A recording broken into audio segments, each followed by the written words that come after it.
Game 2 of 4 set for this afternoon's tournament games.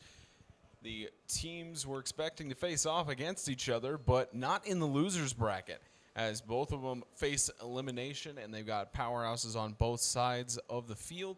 The Cougars of Cleveland State collide with the Bucks of Motlow State in the baseball tournament for the Tennessee Community College Athletic Association of 2019. Spencer Thompson and Austin Ray.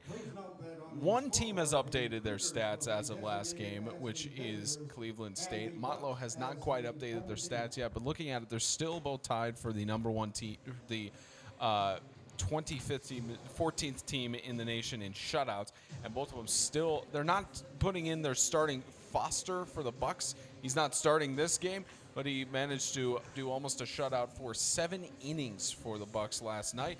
Late one, but they're going to go with a different starting pitcher, and that man is Logan Walters, who has a 4.11 ERA, and leadoff Mendenhall, who had a fantastic performance in the game, in the Cougars game earlier against the Eagles, but not enough to be able to win that game. And the matchup between Walters and Mendenhall here, Austin, is going to be fantastic to watch off the first pitch. But this is a game that both of them, they were expecting to face each other not in the losers bracket on an elimination situation. So tensions are going to be high in both sides of the dugouts. Yes, definitely, especially that both teams are actually tied for 14th in the nation for shutouts.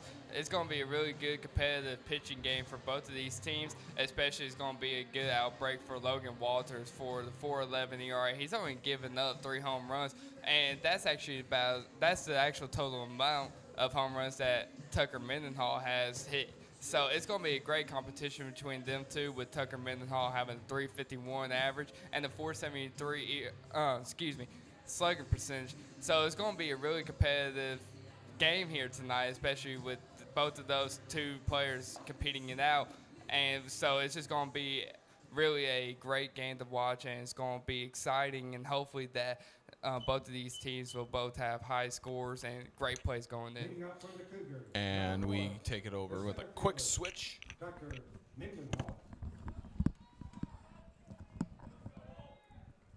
Tucker Mendenhall leads off for the Cougars.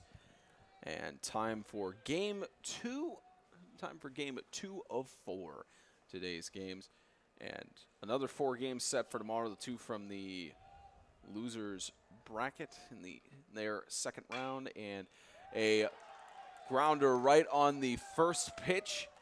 It's to center field, and base hit there for the Cougars right off the bat. That's what really gets Tucker Mendenhall going right there. That's his 53rd hit going right now, and that's after 148 at-bats. So he's starting off strong, and he wants to prove his point right there, and especially with this whole team, that they're going to be winning this game, and that they really want to win this game to advance to the next round, and so that they don't get eliminated against Motlow State, who's actually been doing a great job of pitching this past game last night that we've had. Even though it was a 7-4 loss for Motlow State, their pitcher Foster, he did just an immaculate job of the curveballs, placing them in the right position, and really getting that fastball right by the hitters when they're least expecting it. So really, just from the pitching staff, I'm expecting to see a lot more of that here tonight, just like it was last night, and hopefully that they'll be able to get this win from Motlow State. But it really just going to become a factor of their hitting on both teams. So Mendenhall safe on first, and Lance Dockery coming up. And, of course, as we said, Cleveland has updated their stats as of their game yesterday. Motlow has not. So with Dockery going into this game, he has 6 home runs. 17 doubles as it goes deep to the left field. And a catch made there as Mendenhall tags first.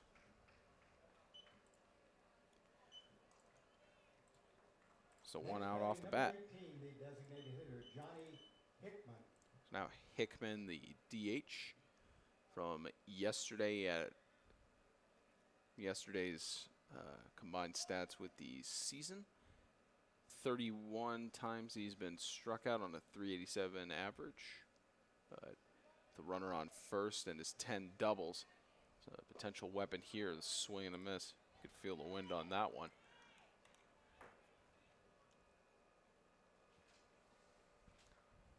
Potentially going for the deep base hit here on 0-1.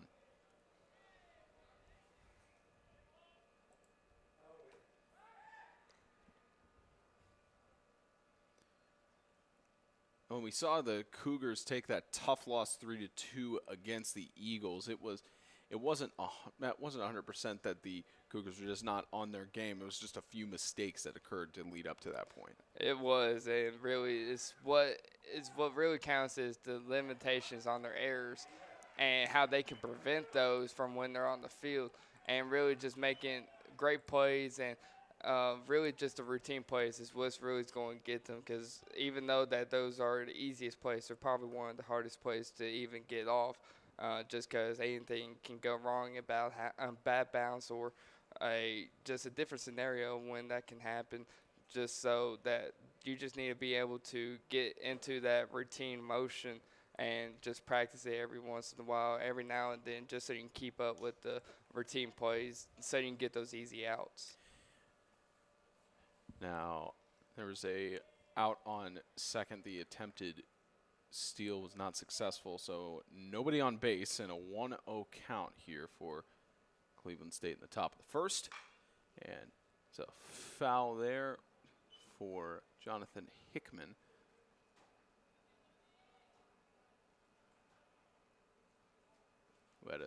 Who has a 3.87 ERA.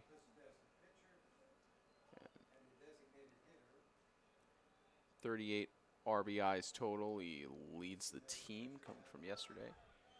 And a full count now.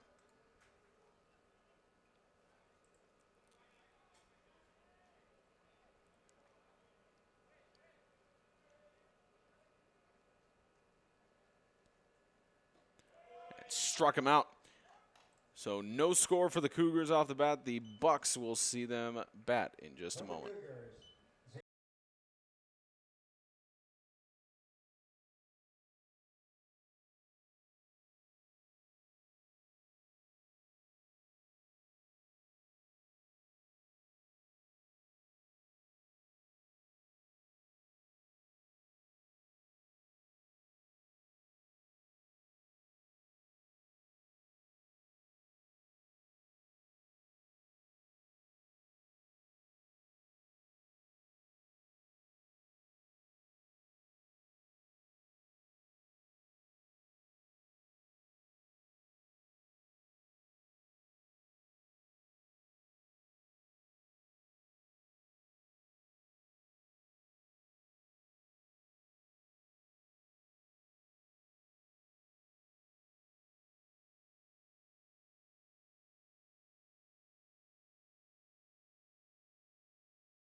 So the Bucks will lead off with Nathan Sanders, who coming into the playoffs looks like a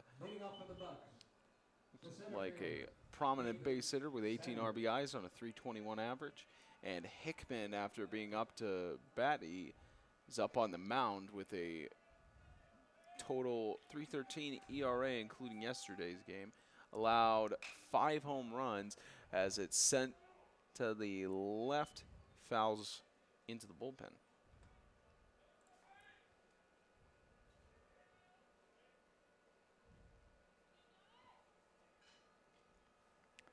Jonathan Hickman, he has a 3.13 ERA, only giving up 5 home runs. and had a total of 44 strikeouts. So he's a real consistent pitcher of when it comes to letting them hit the ball. It's just a matter of fact if he can put them in the right spot and have the batters hit the ball on the ground or get them pop fly, just so that he can avoid all those home runs and can really, and that could be a really defining moment for any pitcher is how many home runs they give up, because you don't want to give up too much, because I mean, it's obvious that it's going to hurt the team more than it's going to hurt you. So you just got to really keep up the good work with the pitches and how you're pitching them and where you're pitching them, just like he did when he struck out that perfect inside corner. And it's just kind of something that you just need to focus more on, hopefully that they can swing and miss. But if they hit it, hopefully it'll be a ground ball or a pop fly. Make that strikeout number 45 for Hickman. And Sanders struck out his 38th time, according to stats prior to the postseason. The Bucs statistician has not had a chance to update those. And 1-0 here for Patrick Music, who we called a lot in last night's matchup against the Green Jays. And now with the Pioneers losing the earlier game, the Green Jays are the only team, the only wild card team left in the entire bracket. The Green Jays have a date with the Dyersburg Eagles tonight at 7:30. And make that 2 outs after that one sent deep.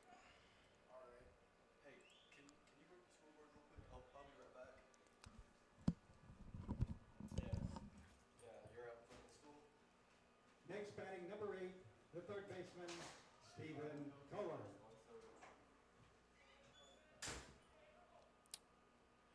So here's the 0-2, out number 2 for Montelot, with up to bat is number 8, Stephen Cullen. 325 average.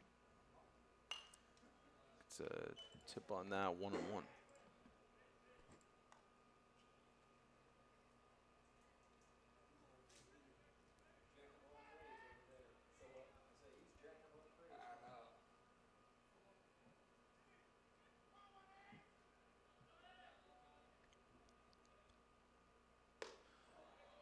One and two.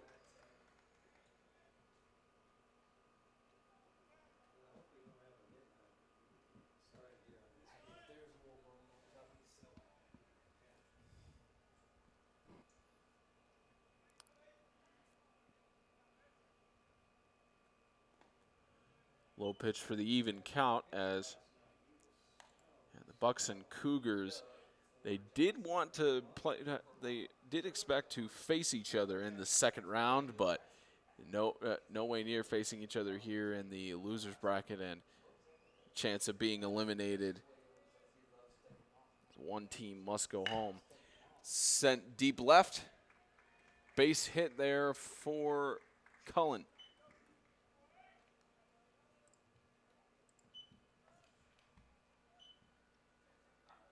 Now batting number 21, the first baseman, And Sam Storr.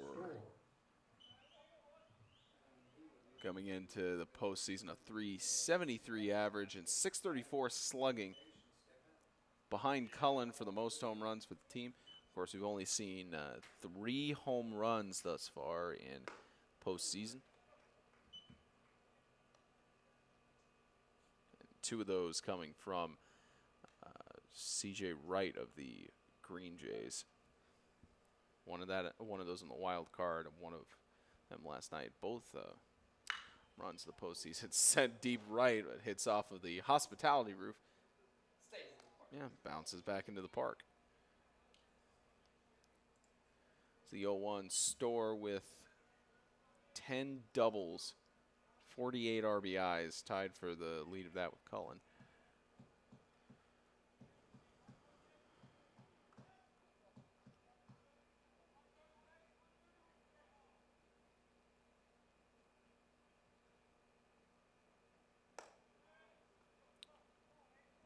It's the 1-1.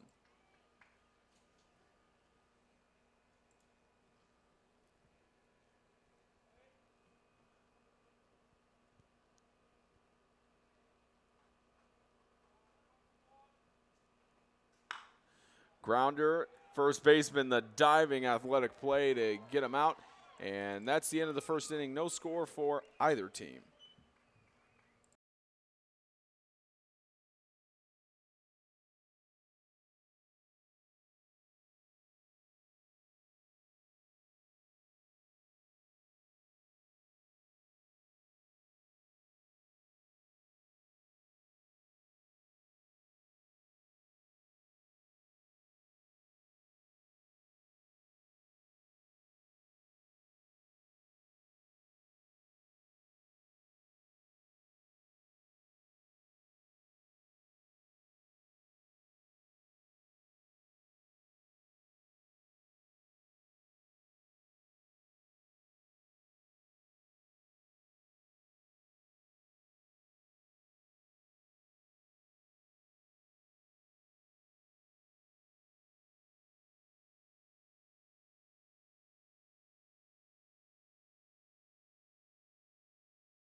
Hernandez up to bat in the start of the second with 297 average.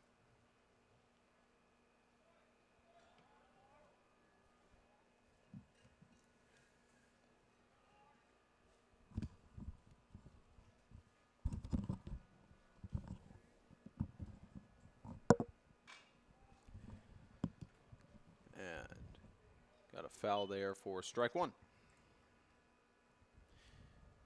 Hernandez is another name that we got to call a lot in yesterday's contest with 11 doubles and 18 RBIs, total of 118 appearances against a pitcher like Walters. Sends it deep to left. Catch made there for the out.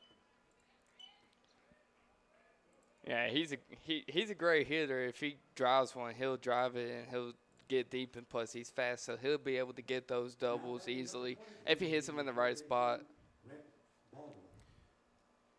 Now Baldwin with most home runs, the Cougars right now at 7. Drives it deep to right for a base hit. Right on cue for that one. That's hit number 38 for Baldwin. Now Andrew Carpenter has been struck out 48 times.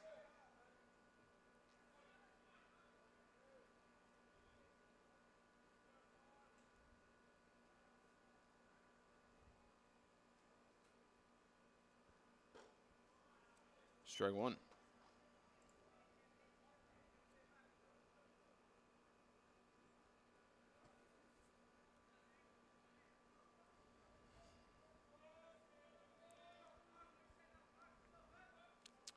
Logan Walters, after allowing two hits there, he has allowed 3 home runs while as a pitcher. He's played 3 complete games. Yeah, Carpenter is tied for third right now for the most home runs for his team. He's had 5 home runs, so really the pitcher needs to be careful of putting one down the middle because he can really drive one out. Allowed 3 home runs. His teammates Foster, Wilder, and Pack have allowed 4.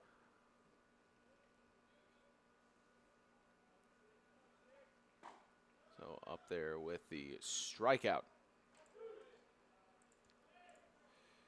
Carpenter not getting on base for that one. 2 outs already. Now batting number 1, the shortstop. Now Browning.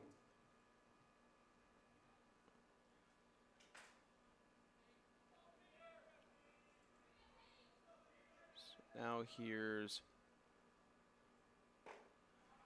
number 1 for Cleveland, Pete Williams. So 188 on base percentage, and it's been struck out 15 times.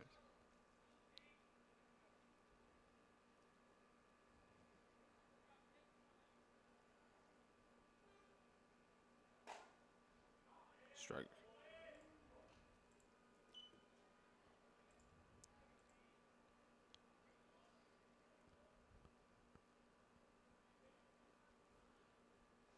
The 0-2.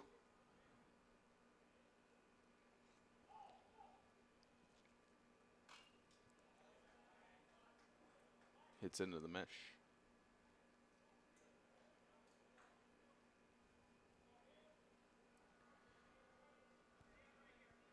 So the winner of this game advances. We won't know who they're going to face until after tonight's 7:30 game between the Eagles. Grounder gets to shortstop and not safe enough. Headed to the bottom of the second.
So Ricketts up to bat.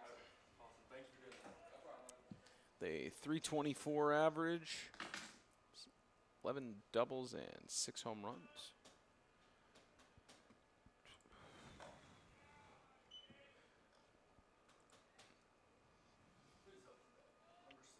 Faces off against the 3.13 ERA pitcher.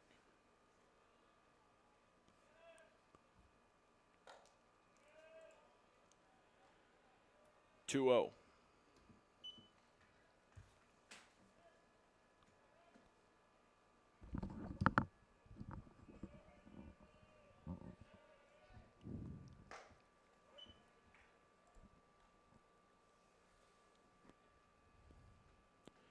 Keep in mind, whoever wins this game, we won't know who they face until the 7:30 game concludes between the Dyersburg Eagles and the Jackson State Green Jays.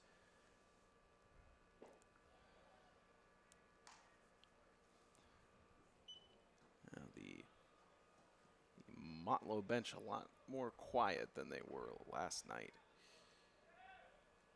Maybe we'll hear some plentiful chatter from the Eagles dugout to match the Green Jay major chatter as a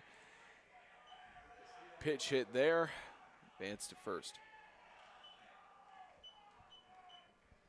And you had to say something about their dugout. Now they're screaming. That's not over even there. their dugout. That's the fans in the. That's the parents and fans in the stands. They're all getting excited for that.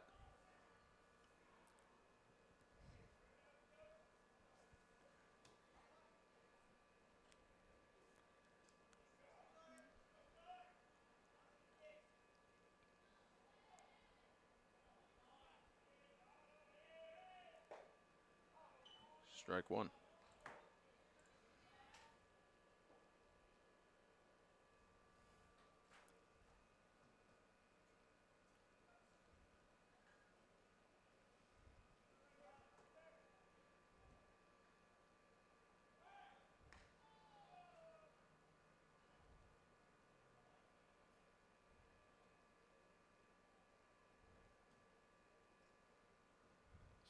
Matthews with a 65 at-bat, 8 runs.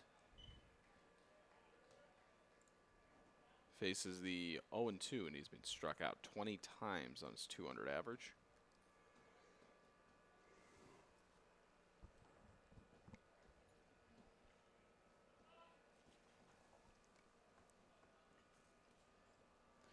Faces the 0-2.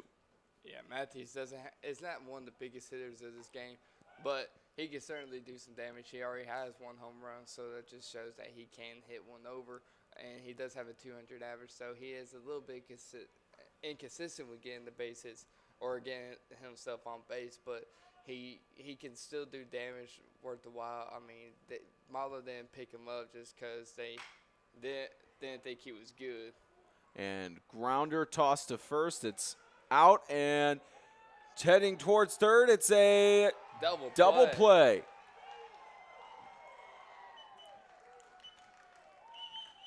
Wow, the 6-3-5 double play.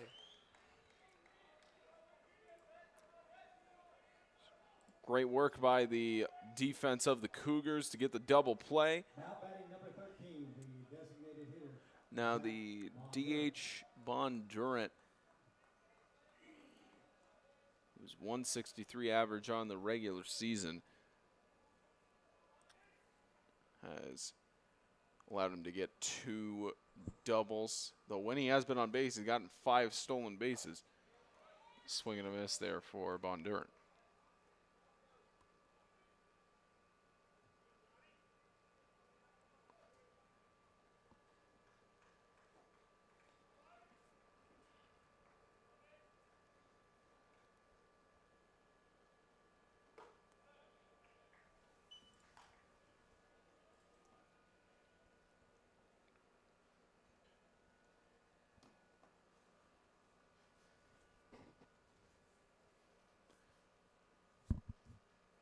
Even count in the bottom of the second.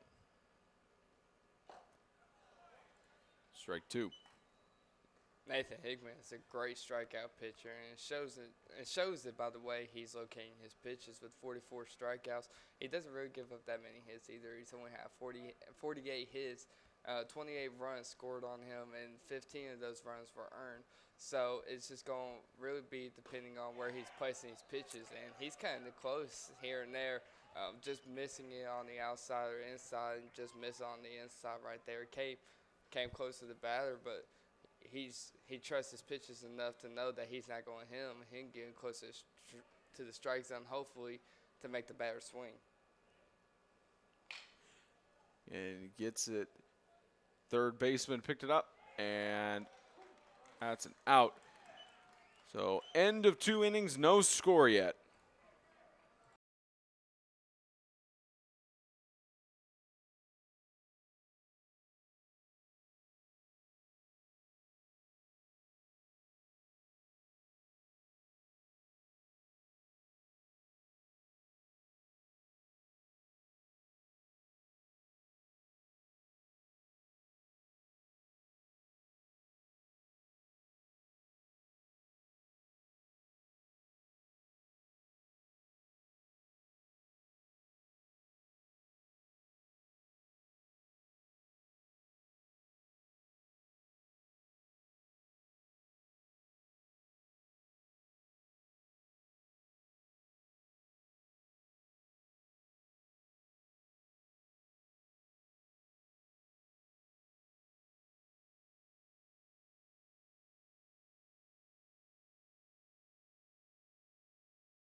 2 innings gone with no runs yet. Alex Carter.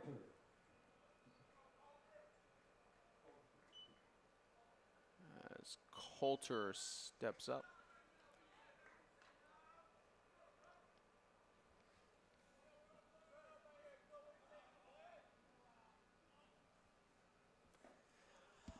Strike 1.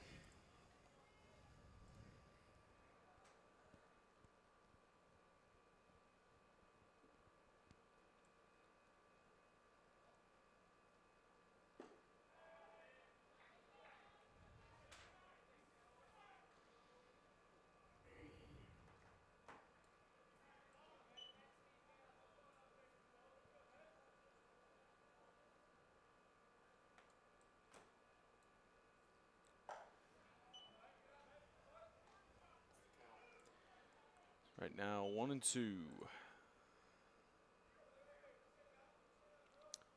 Coulter has been struck out 14 times and make that 15.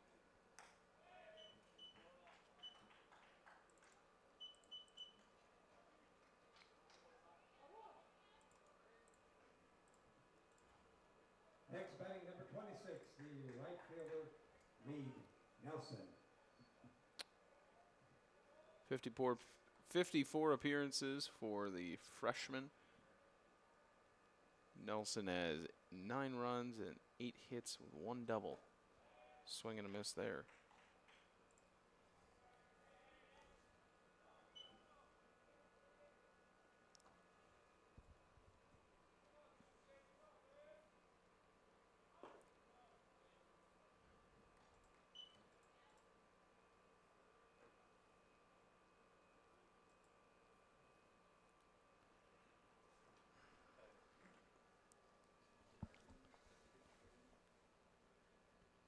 Here's the 1-1. Outside.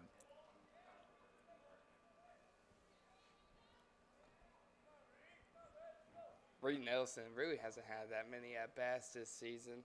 He only has a 148 average out of 54 at-bats and 8 hits. He's had 9 runs so far. One of those hits has been double, so he's someone to at least look to improve on and know that he can still do a little bit of damage when it comes to hitting the baseball. He's more prone to having more base hits than he is to having any extra base hits. And he's been struck out 24 times and been walked 7 times. Make that 25 times now. Getting struck out there. Now for the 0-2. Now batting number 4, the center fielder, 0-2 outs. Tucker And Mendenhall. Mendenhall steps back up, the leadoff batter.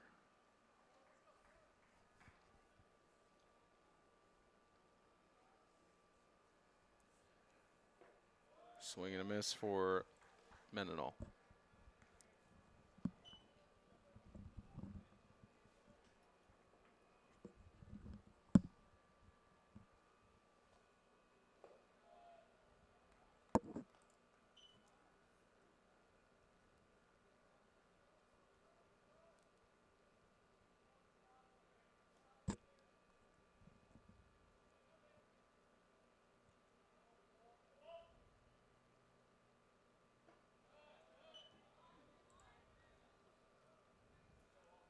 Logan Walters is actually really good at striking people out. Compared to his walks and strikeouts, he's gone 56 strikeouts and 27 walks. So he could do a really good job of placing the ball and making the bat really work for hitting it and getting base hits. That's why his ERA is still a little bit up there, but it's not as high as some of these other players are with the 4.11 ERA. He's only given up 48 hits and 28 runs, so we should expect to see him do really good work tonight. And full count being faced for Mendenhall with 2 outs in the top of the 3rd.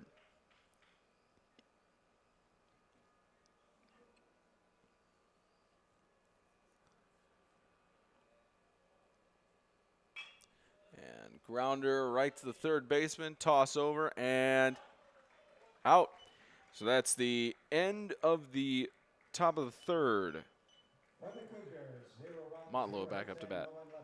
The 2019 Tennessee Community College Athletic Association Baseball Tournament is sponsored by Hampton by Hilton, Lister Hill Credit Union, Alpha Graphics of Franklin, and Fairfield by Marriott.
Bottom of the third.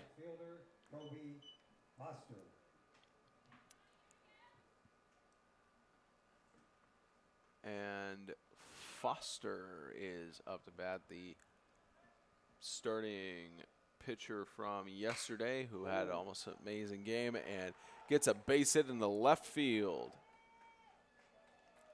right off of the first pitch. And looks like Foster, he can not only do a potential, he can have every potential to do a shutout game, but he also has the ability to knock it deep into left field. Yeah, he's a great hitter too. Even though he doesn't hit as much, just because he's a pitcher, he can really do some damage when it comes to hitting. He has a 400 batting average right now with a 467 slugging percentage. And there's another bunt, quick toss to, and out on first, safe on second.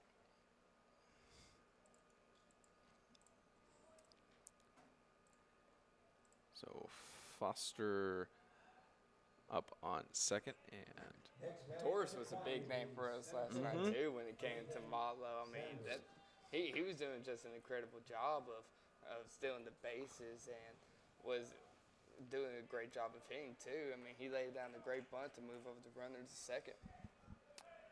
And now Sanders with Foster on second will try to get a base hit here. 321 average. 5 doubles and 4 home runs, so Sanders can put a powerful hit in.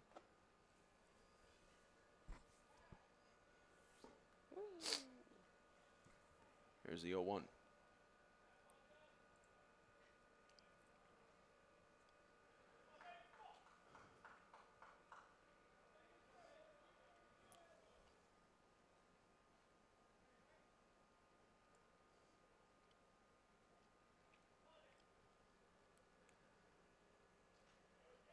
There's a low wild pitch, safe on second. Good reaction time by the catcher to get back on it. Yeah, he did a great job of keeping the ball in front of him and really making sure that he was in front of it to get the runner back to second.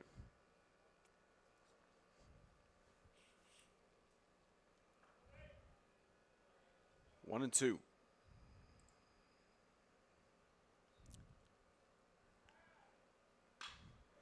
Left side, foul.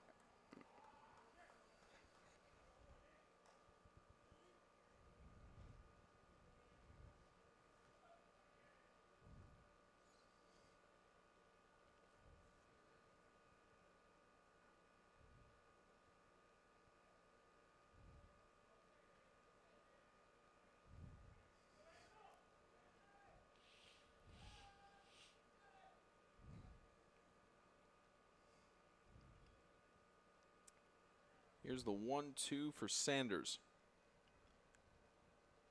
Struck out 37 times.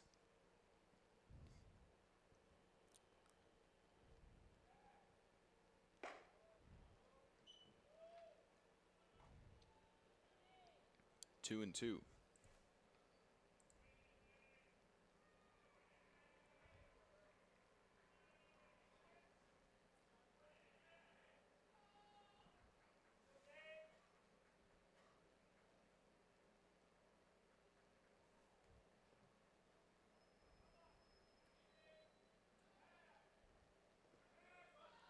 And a wild pitch. Still safe on second. Surprised they didn't opt to send Foster to third on that one. Nah, and that's just because, I mean, the catcher's doing a really good job of keeping the ball in front of them. And if they send Foster, it's a big possibility that he can get thrown out. And they really don't want to do that here, and especially in the third inning where they have a good opportunity to still score a run. And with him being on second, and you got one of your leadoff hitters right there, he could do some damage. But they'll take that pass ball, and then he can go third safely on that one. So now a scoring chance for the Bucks with only one out in the bottom of the third. And they've got Patrick Music up to the plate, who has a total of 30 RBIs and 50 hits on 142 appearances. With that .352 batting average, he's a threat in this situation. Definitely. I mean, he really hasn't had any home runs, but the key thing is that he can still square up a ball really well, 15 doubles. And bunt goes foul. And his slugging percentage is great, and it's .472. It's not one of the highest ones for his team, but it is up there for it. And he just really got to focus on keeping the hit streak alive for him. I mean, he did good last night. He had base knock, maybe two, for himself last night. So he just wants to really keep that mentality going and make sure that he gets all the base hits that he can get. Hickman has allowed 48 hits going into this game. 48 hits, struck out 45 batters, and took the hit pitch and is advancing.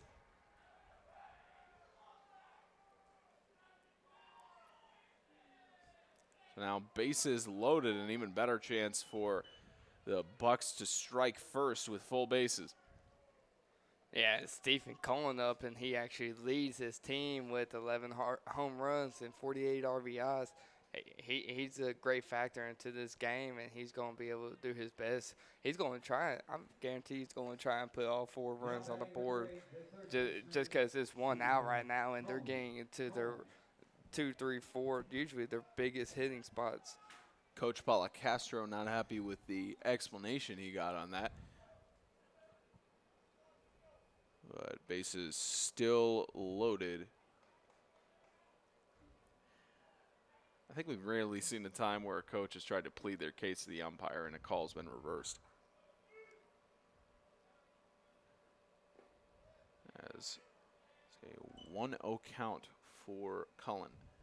Yeah, usually once an umpire makes their mind, if they think that it's a really questionable call, they'll bring all the umpires in and talk it over, see what each of them saw. But usually the fact is that whoever is the main umpire who had the better view of it, their call usually sticks unless the other umpire saw something completely different. They don't talk it out, but more than likely they'll just go over to the coach and tell him what they saw and that they didn't have any other official going and saying that they saw something different, which usually in the case they usually don't, because at this point you only got 3 umpires and it's hard to see at like 100 different angles from only three people.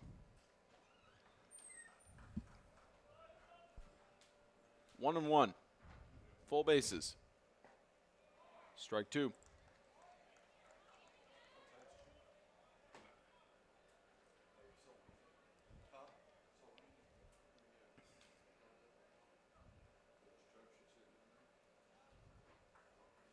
So the 1-2.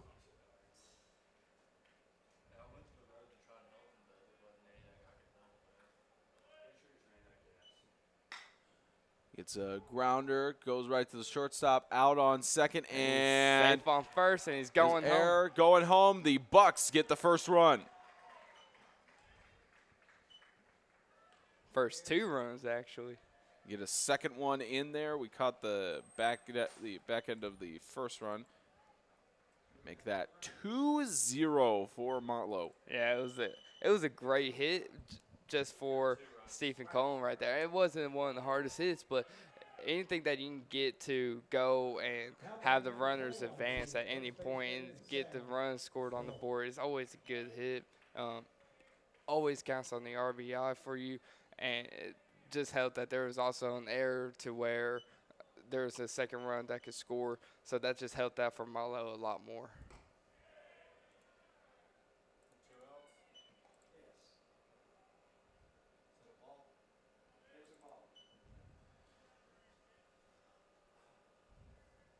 So now 2 outs, and Motlow gets the first runs of the game.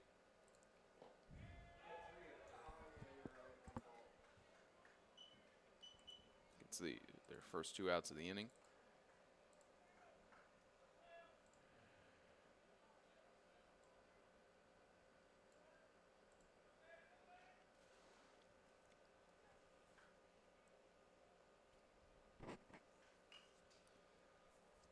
Deflection there for 1-1.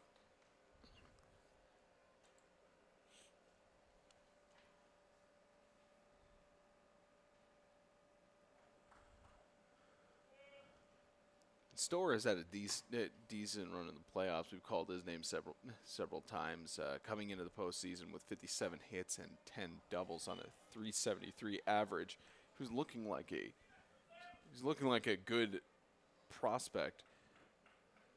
Yeah, he's looking like really a fantastic prospect right now in 10 doubles, 10 home runs. He's got that .373 average coming into the tournament as of right now.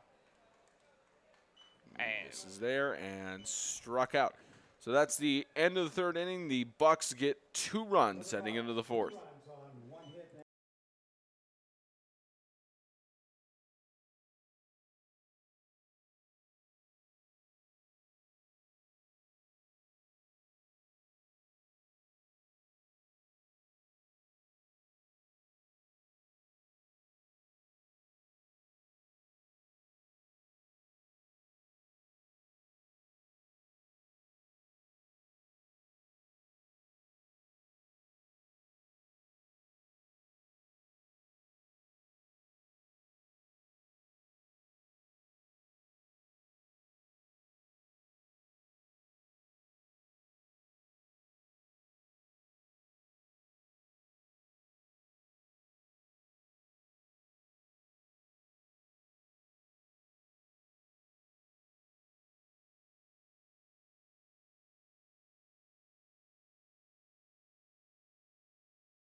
Dockery back up to bat.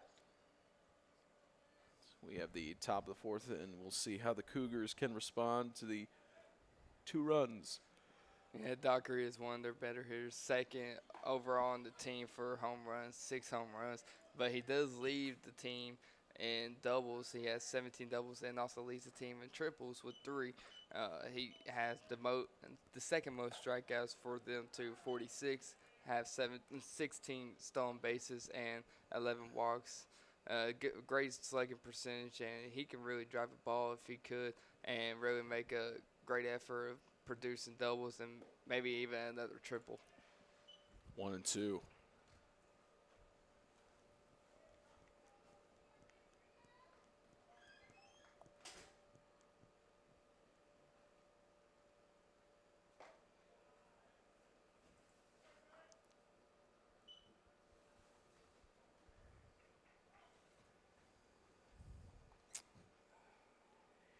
82 degrees outside here in Columbia at Dave Hall Field. Perfect day for baseball as it's sent to left for a foul.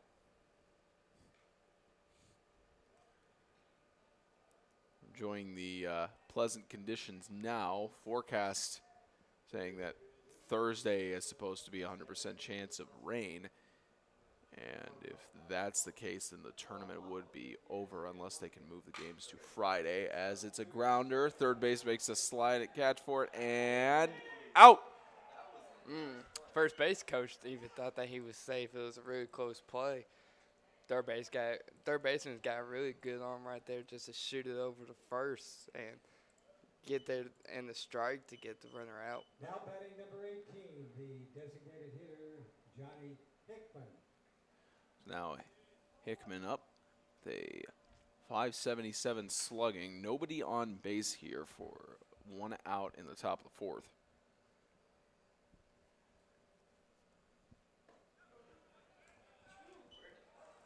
Ball one.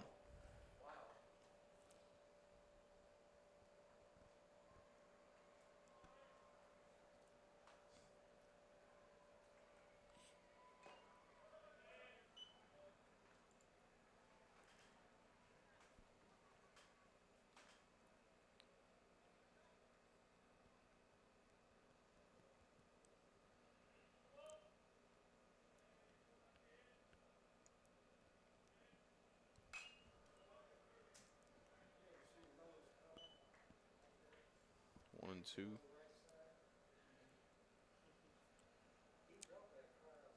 And Hickman's had a fantastic regular season and had a decent game last night. Total 387 average, 38 RBIs on the season with 10 doubles and 5 home runs. And there's a pop up to second base and second out of the inning. But he's had a really good season and one of the other good prospects for the Cougars. Yeah, definitely. I mean, he is one of their better hitters, especially with the 387. He actually leads the team with that average right there, and is second in the slugging percentage, and first in their on base percentage. So he always finds a way to get on base, and that's through the doubles, the 1 triple, and the 5 home runs that he has. And not to mention also the 55 hits that he has during his 142 at bats.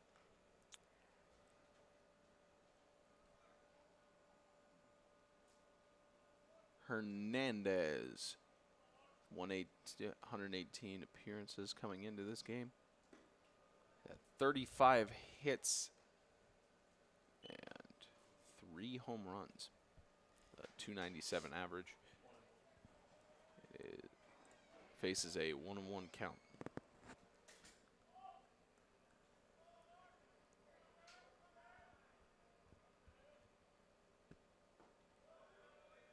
Strike 2.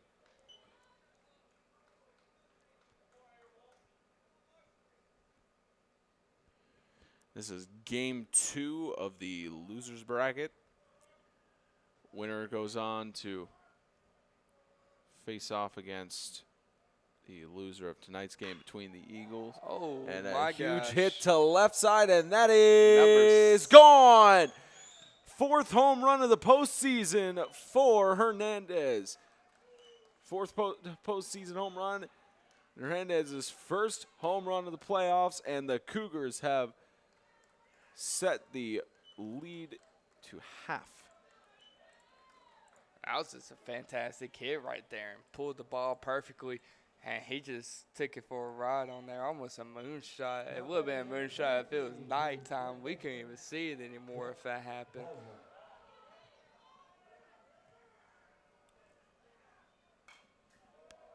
Now they got the whole Cougar bench fired up. Now Baldwin, with a 239 average, faces the 0-1. 465 slugging percentage. Strike 2.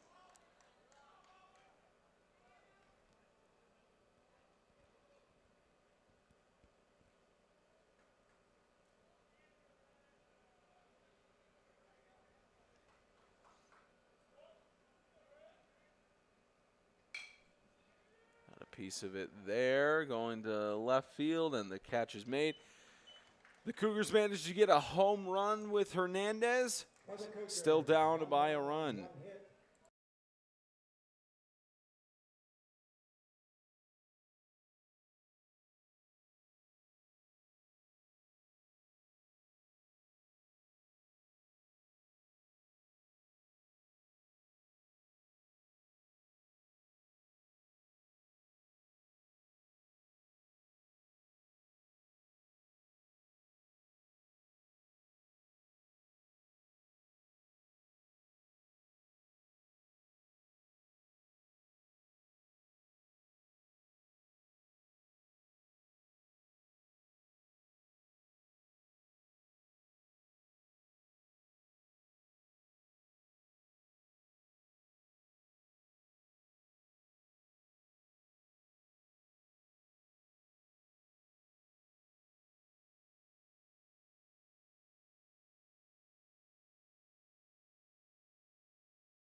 The left fielder, Gunnar Ricketts.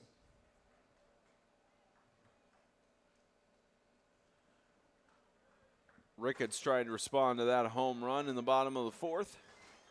He has 6 home runs of his own, none in the postseason yet. Faces a 1-0 here.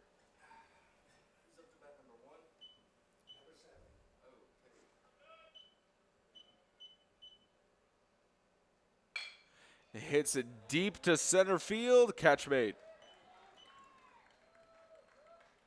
Tough luck there. I mean, you can't get mad about that at all, especially when you got a good hit like that and just go straight towards the center fielder on line drive. It's just a good play by the center fielder, and it's something you don't hear too much, but it was hit too hard to him. So it was just an easy play for the center fielder just to come up and get it.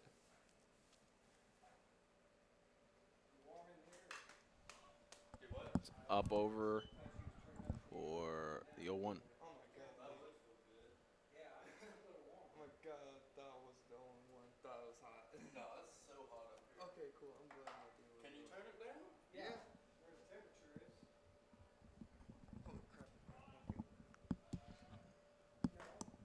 Strike 2.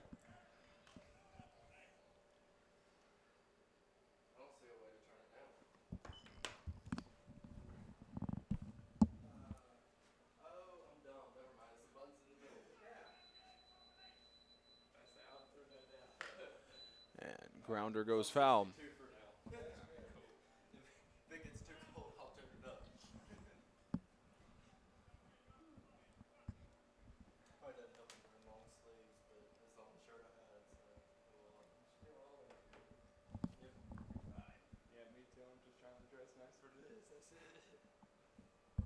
Here's the 0-2.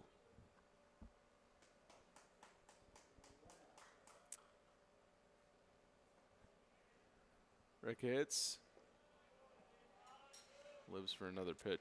Ricketts is one of their good home run hitters. He is third overall for his team right now, 6 home runs. He's had 11 doubles, which is second most for his team right there. And he's got the .538 slugging percentage. So he knows how to drive a ball, and he can do it real well. He can get it to the gaps, and he can go through the lines, close to the lines, be able to get it fair. As we saw, he almost did it earlier right by third base. But he is very competitive when it comes to batting, and he knows how to work with the pitches too.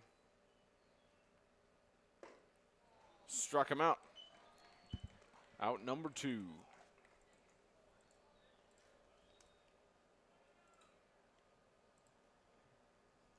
Now batting number 13, the designated hitter, Zach Bondurant. Bondurant with appearance number, should be about appearance number 52 or 53. 163 average, gets a strike with a swing and a miss.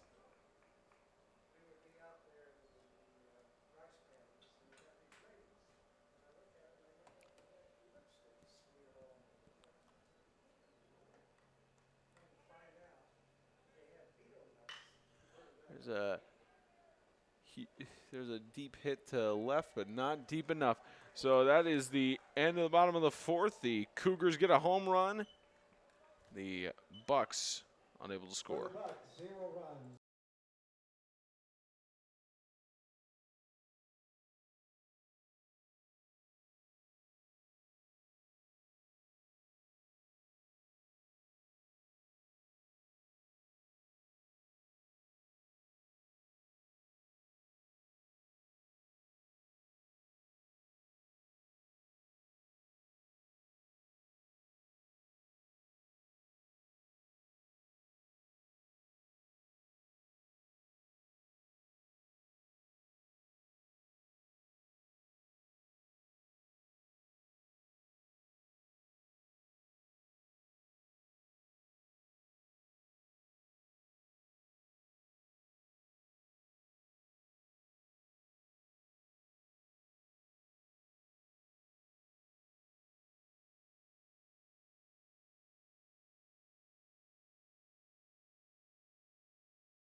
Carpenter leading off for the top of the fifth. 2-1 score, Bucks over the Cougars in the second game of the losers bracket in the Tennessee Community College Athletic Association Baseball Tournament 2019. Spencer Thompson and Austin Ray bringing you every bit of this afternoon's contest and the rest of the tournament as long as they will have us. And it's sent to deep left, fair inside the foul line. He's They're going to be going two. Send him for the double.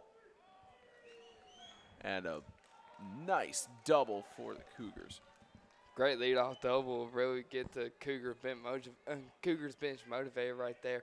And especially when they're already down by one. They had a home run the last inning. So that's really just going to help them out right now.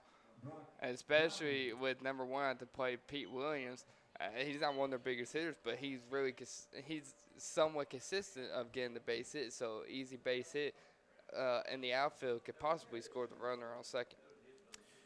Yeah, Pete Williams has appeared on the plate 60 times, got 10 hits, and gets a softball there, and he's safe. I believe they ruled him out. They got him safe. Safe on first. So runner on first and third now, and the Cougars have a chance to score here and tie it up.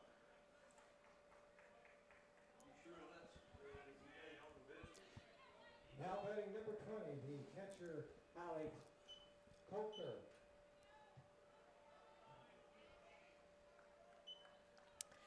So now Coulter is set to bat, but a quick visit to the mound by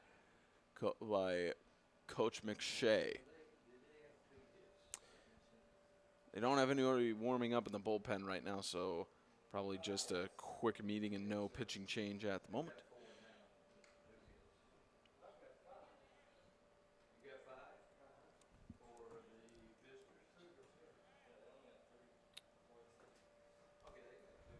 So obviously, focus is the main thing. They're giving the message here to the infielders. How long do you give? You're playing rock paper scissors in the booth with me, Matt. how long do you give Walters? How many more chances do you give him until you start warming up somebody in the bullpen? I mean, really, he's not doing anything bad at the moment.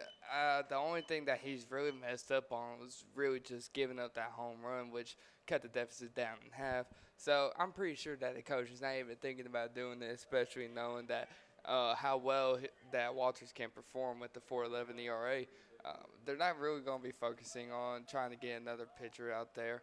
And so fast, at least. They're going to at least wait until probably about maybe the 6th inning, maybe the 7th inning, depending on how the scoring is with both teams. So I'm pretty sure he's just getting him refocused right there and resituated and they bring in the infielders just to get them prepared for anything that could happen, get a little game plan going. They're probably not even worried about the runner on third, even though that he's a tying run. They want to make sure they rather it be tied than having the Cougars go ahead, especially in the 5th. Alex Coulter with a 231 average faces the 0-1 and goes for the bunt. 0-2.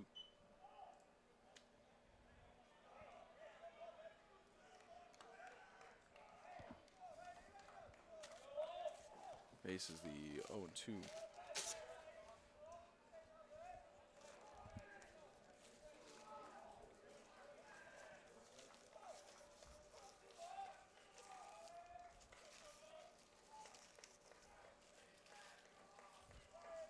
Oh and 2.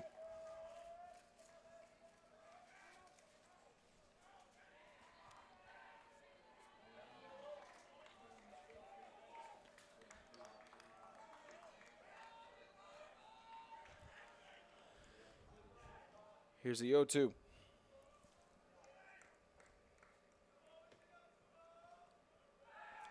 Safe on first. Now, if you looked at the first baseman of how when he tagged him, he didn't even focus on the runner at first when he tagged him. He just grabbed the glove and went down for the tag, but he kept his eye on the runner on third just to make sure that he's not going to break at all, which is a good thing, but it can also be scary just because you can lose your focus on the ball when it reaches your glove. Grounder to the second baseman. He lost his glove and trying to make the catch. And another run. The Cougars tie it up. I'm actually shocked at how he got that. He technically caught it. He technically caught that with his glove, too. He just smacked it on the ground and it just stuck to it, hidden. You count that as an error? I wouldn't, to be honest. It was a hard hit, and it was no one really advanced to it. So, well, they got a run out of it. They got a run out of it. So it could be an error, but I feel like that either way, you could have gotten a run out of that no matter what. So if you're going to put on the error, then make that an error. There's up and caught out.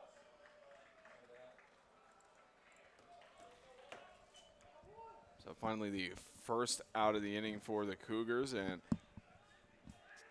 tied up right now. Now batting number 4, the center fielder. 2 runs each.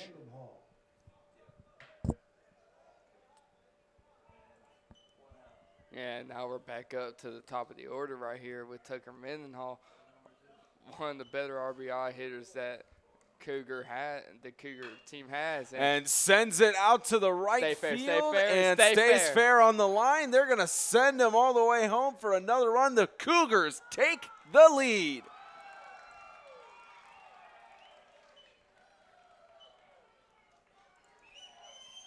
Yeah, and now at this point, he's already given up almost 3 hits in this inning right here alone.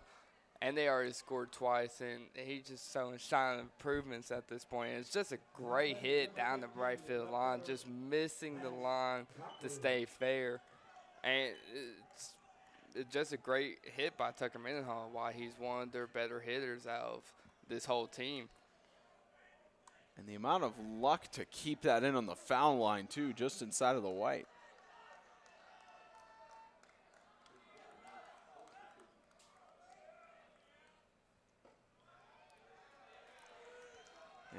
Yeah, the baseball players saying superstition, never touch the white line. Didn't have it touch it there. It's now 1-0.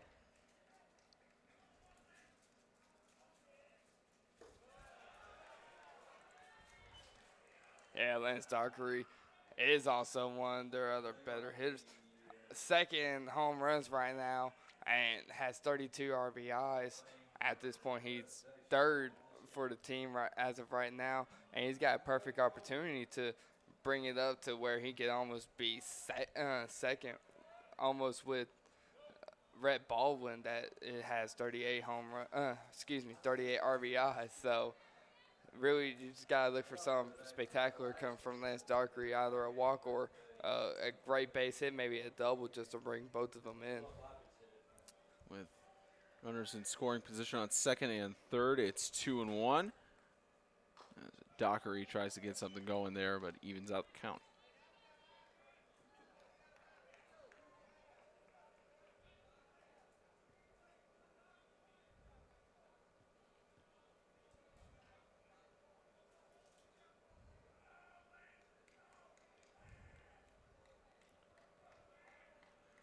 Here's a 2-2 pitch. Got a piece of it there. He's doing a great job of staying back on that curveball too. It's always hard to stay back on it when you're used to fast pitches, and breaking ball comes in and slows it down just a little bit. So that's really a great hitter right there. Great determination of staying back and wanting to drive it. And struck him out. So that's out number 2.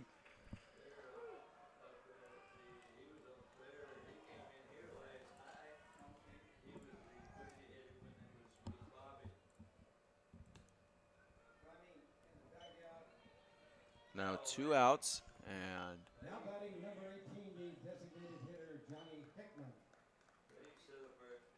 Yeah, and right now they do have a pitcher warming up in the Mutlow State's bullpen right now. possibly get another relief one up as Hickman, with team lead right now, 38 RBIs, might get further on the lead here. Baldwin is creeping up behind him in RBIs.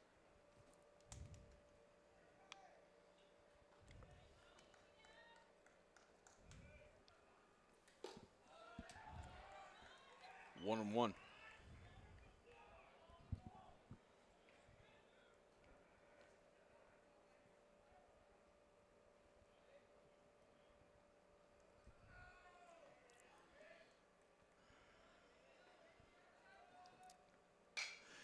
Big hit to center field.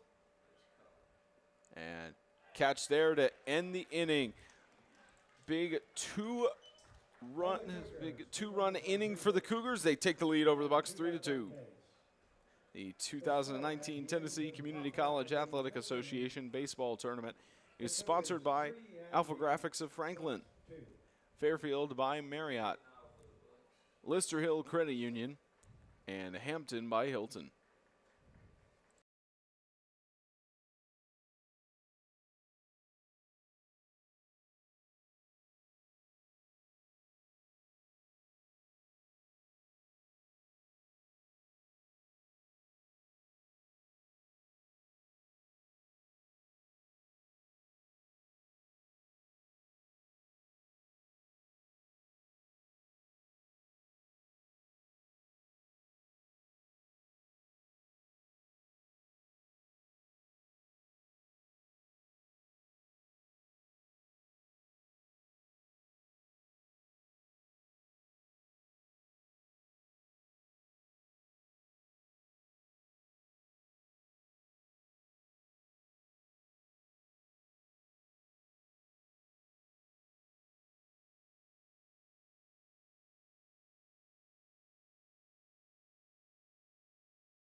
Bottom of the fifth inning, the Bucks trying to respond to the 2 runs in the top.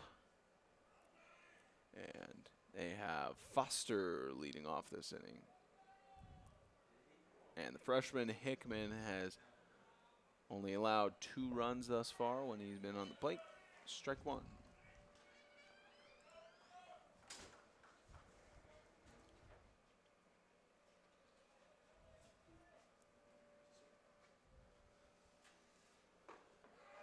Strike two.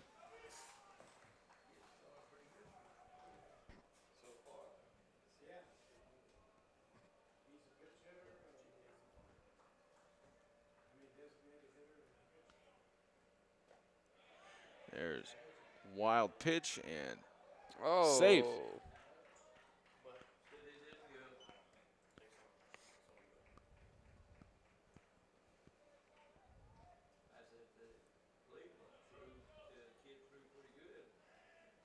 One and two.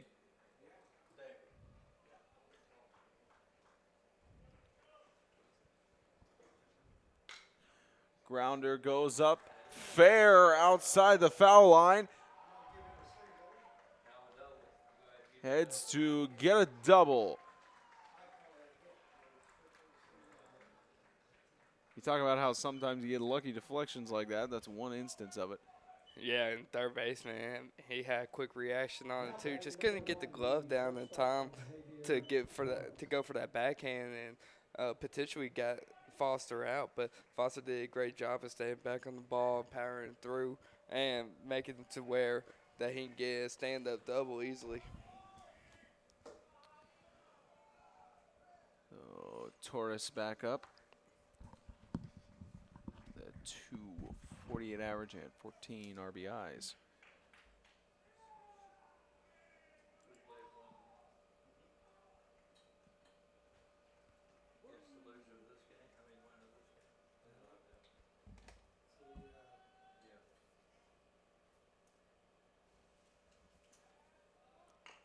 And bunt, gets right back to the pitcher. Toss to third, he's safe.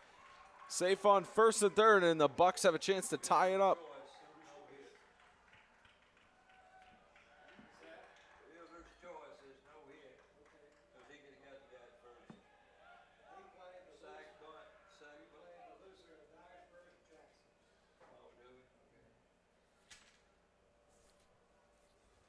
Now batting number 20, the center fielder, Nathan Sanders.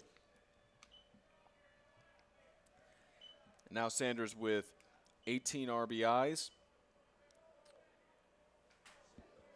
He's going to try to send one home here to tie the run up. Goes for the bunt. Toss quick to home plate. He's out. Close.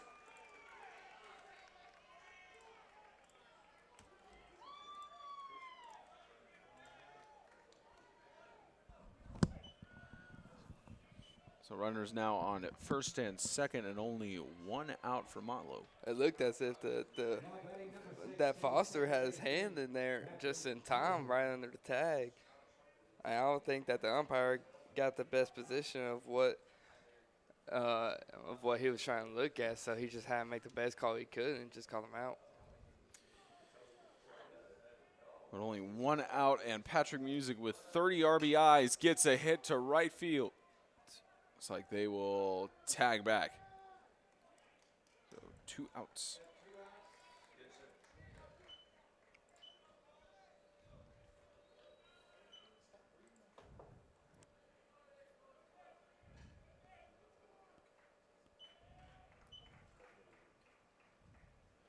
Now Cullen with the tie for the lead in RBIs for the Bucks at 48, 325 average, and has the most home runs at the moment with 11. He's going to try to get his team either in scoring position or send him home here. Swing and a miss.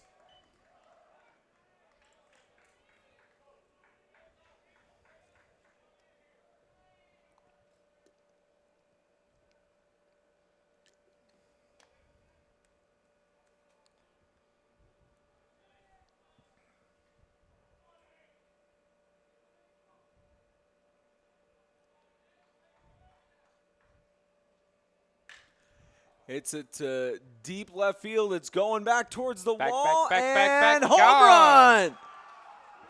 3-run homer, and the Bucks are in the lead 5-3.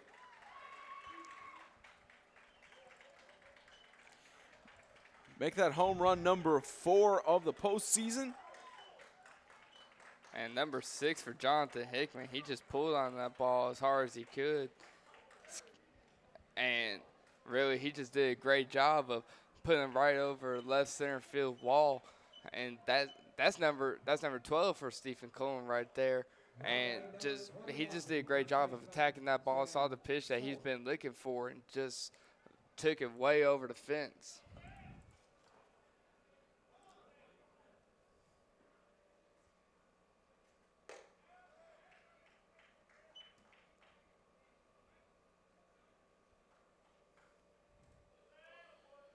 So with 2 outs, the Bucks take the lead by 2 runs.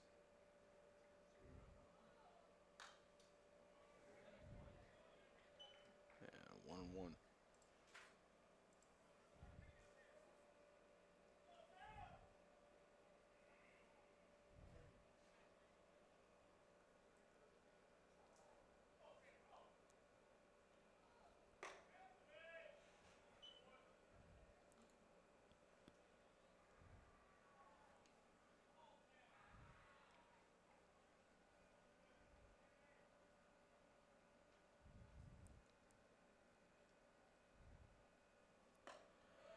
Storr faces the 3-1. He's been walked 25 times going into the postseason. And right behind Cullen with 10 home runs.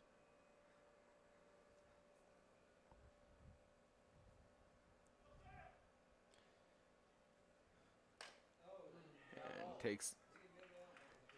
takes the hit, and he's advancing to first.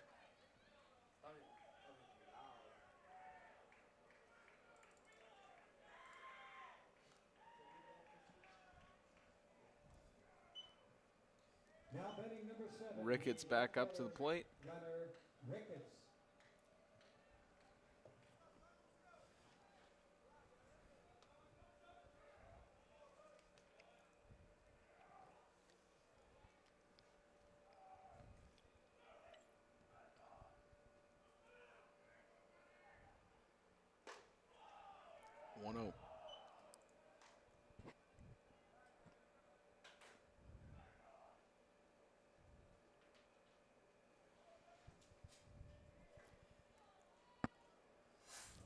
And the Cougars are warming up a pitcher in the bullpen. I could just keep him loose for the next inning. There's a 2-0 count.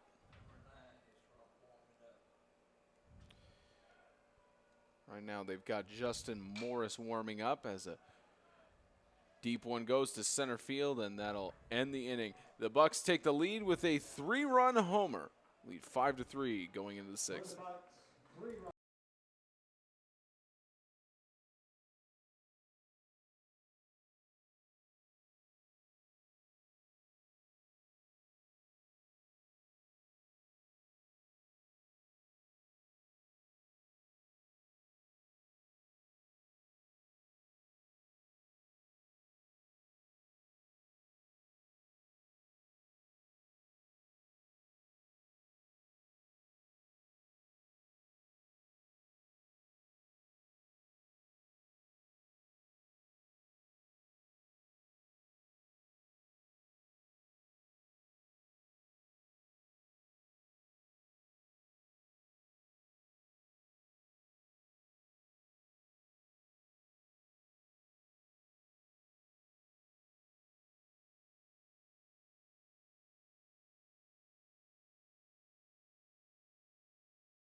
Hernandez, the man who got the home run earlier on, is back up to the plate. Now has 4 home runs total in the full 2019 season.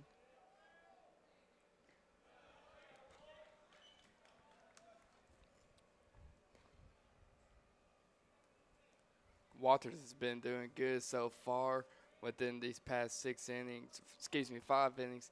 He's been producing a lot of ground balls here and there. The only mistakes that he's really been doing is just giving up a home run, which did hurt them a little bit, and giving up another hit that allowed the Cougars to get another run in. But other than that, he's really been showing no signs of weakness as of right now. And coaches look like that they're still going to keep him in the game. They took away the pitcher that was in the bullpen, so I doubt that they're even thinking about pulling him out now. Walters has only gave up 1 home run, and 2 of the runs were based on errors.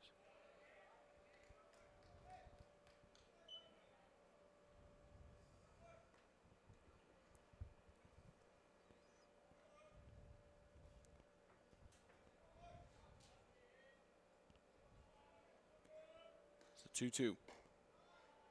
Full count.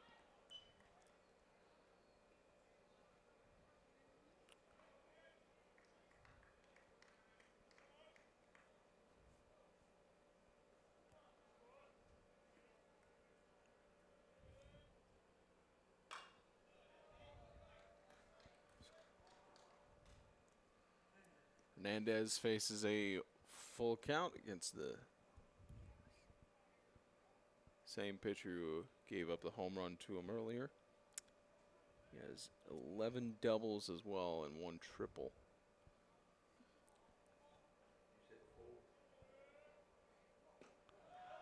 And struck him out.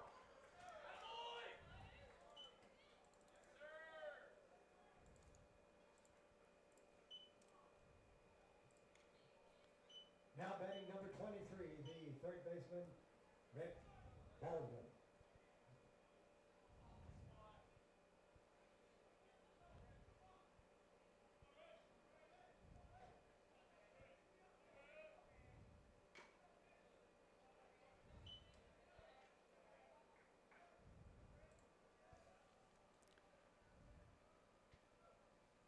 And Rhett Baldwin has been a solid base hitter for Cougars throughout season, as well as the playoff game yesterday. 36 RBIs total, 12 doubles, and 2 out of a 239 average. It's been solid for making plays happen.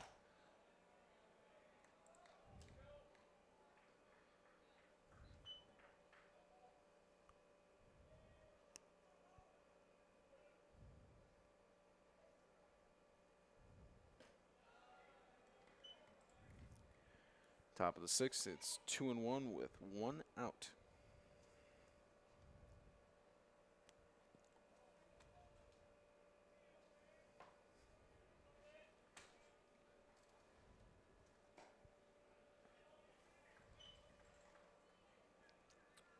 And faces the even count at 2-2.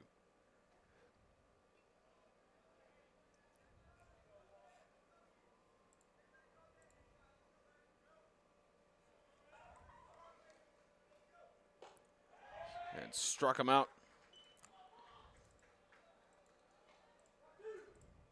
It's 2 strikeouts this inning for Walters. Now batting number 6, the second baseman, Andrew Carpenter.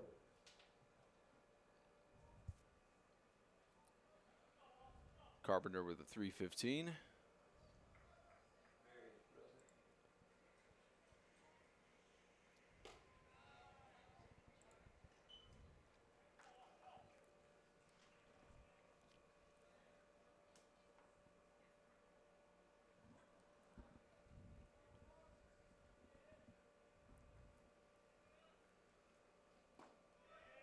One and one.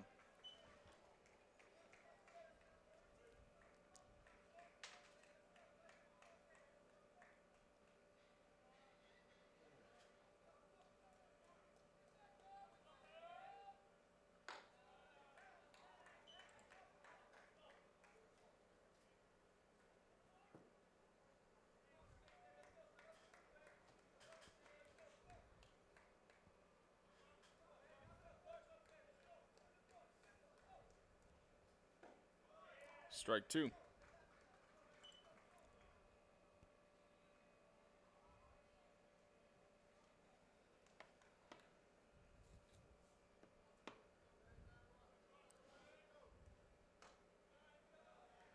Full count now.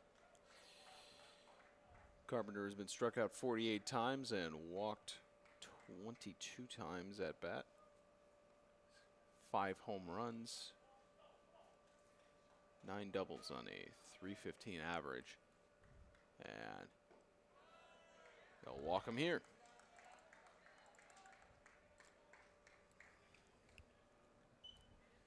Carpenter gets to the base, and Now batting number 1, the Pete shortstop, Williams next.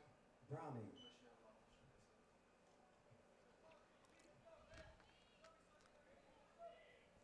Yeah, keep in mind, guys, that Pete Williams is not one of their biggest hitters. Only averages a 167 batting average and an on-base percentage of a 188. So he's not really known for getting on base as much or getting enough base hits. But, of course, he can always produce a couple doubles here and there. He's already got 3 for the season, and he has 4 RBIs. So he can at least potentially put a ball into the gap.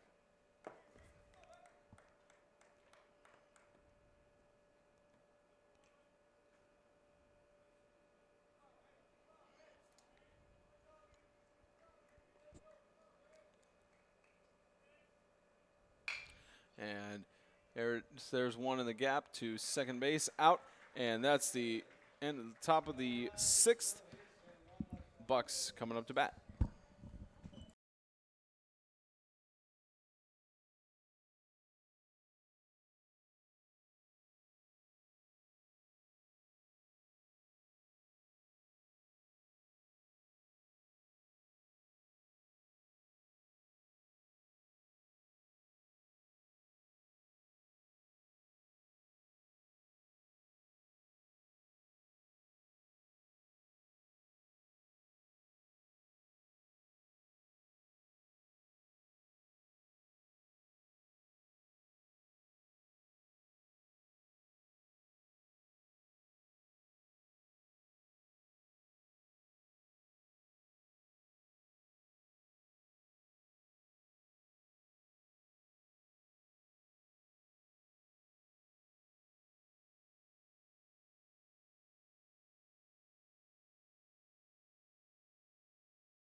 Top of the 6th, Matthews leads off.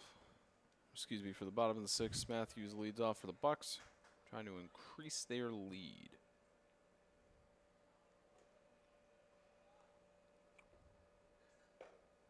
Strike one.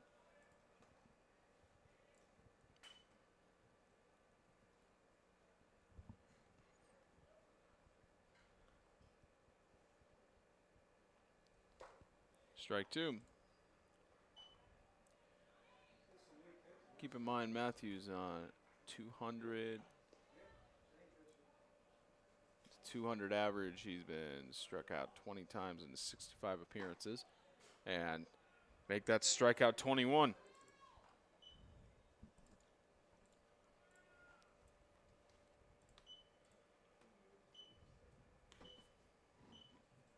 Now batting number 13, the designated hitter, Zach Bondurant. Bondurant with a 163. Though when he does get on base, he's stolen 5 and only caught once. 4 RBIs, one of the more base hitters for Columbia State. Excuse me, Motlow State.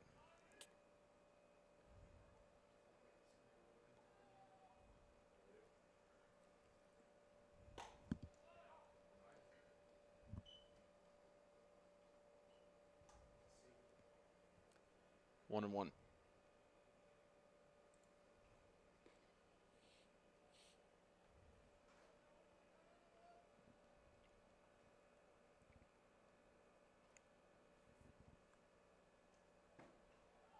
Wild pitch for 2-1.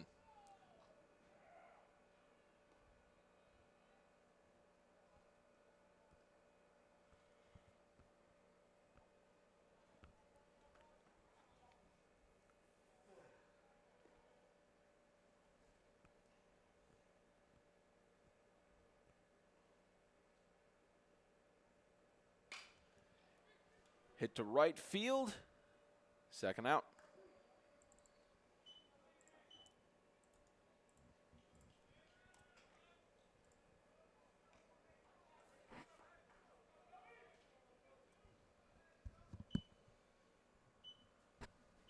Now batting number 5, the right fielder, Kobe Foster. Foster back up.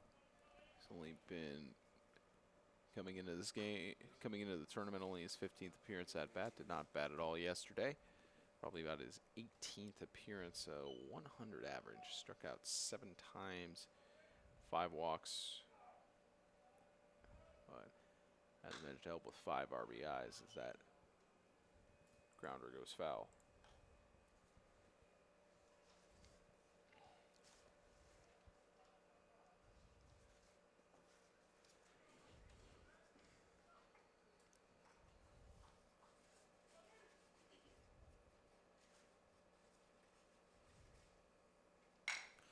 And gets past the shortstop at third baseman for a base hit.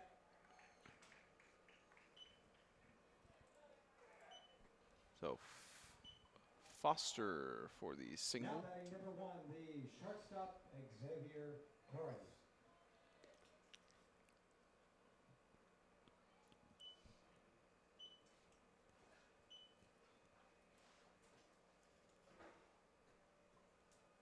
Now Torres back up on the plate. 248 average.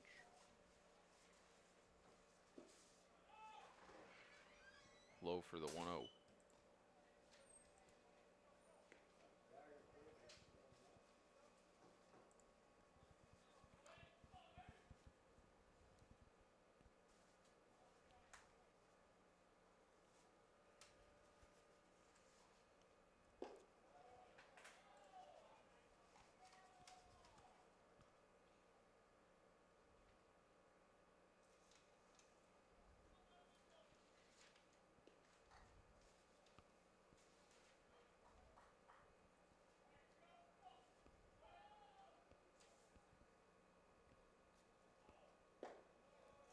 Three 0.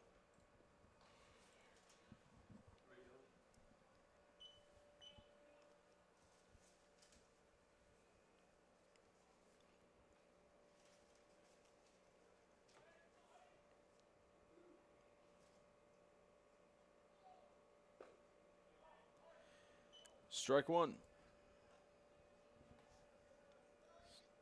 Torres has been walked 14 times coming into the playoffs. It's a 248 average with 14 RBIs. He's got a runner on first with 2 outs. And gets it to center field and catch made. Heading to the top of the 7th. The Bucks still lead it by 2.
Top of the 7th inning, 5-3.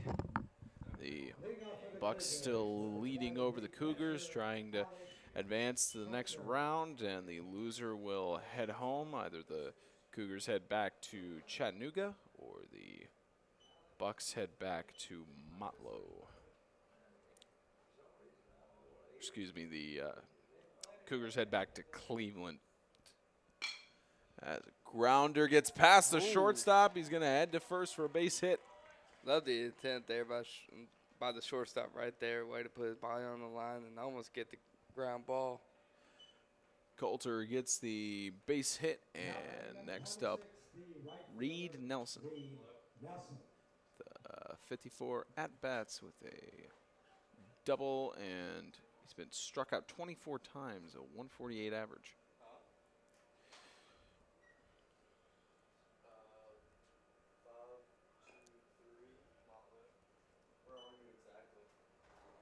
Oh, 1.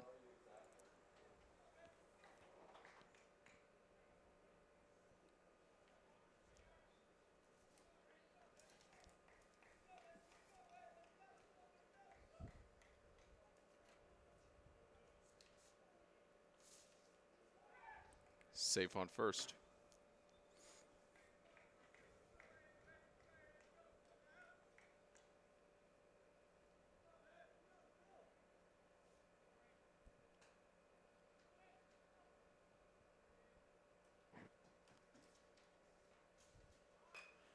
And a bunt fair. It's ruled foul.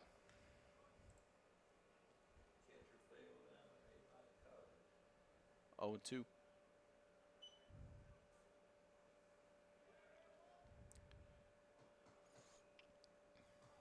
So Nelson facing the 0-2 with a teammate who is on first.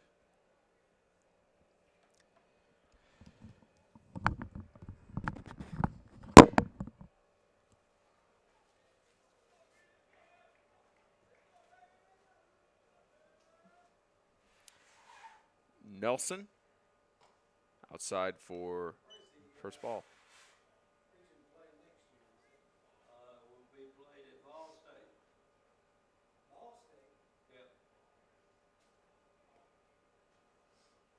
As of right now, the only 3 places they can hold it will be us, Ball State, Chattanooga State. Ball,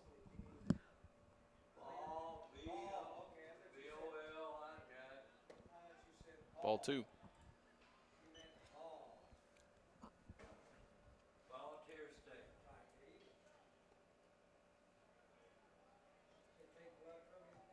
Reed Nelson's really not good at really watching for balls. He's more of a strikeout person. He's had 24 strikeouts and 7 balls within his season right now. But when he hits, he usually comes up pretty good. He's had 9 runs with his last 54 hits and 8 hits with those at bats. So he can work out pretty well when it comes to hitting the ball.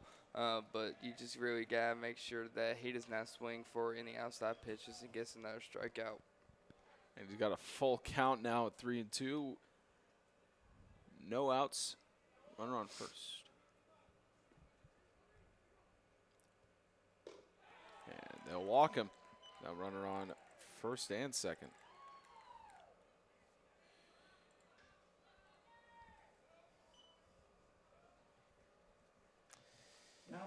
Mendenhall back up to the plate.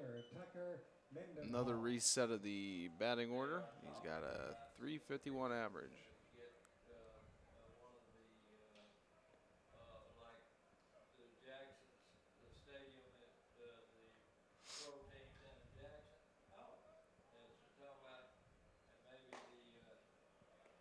Ball 1.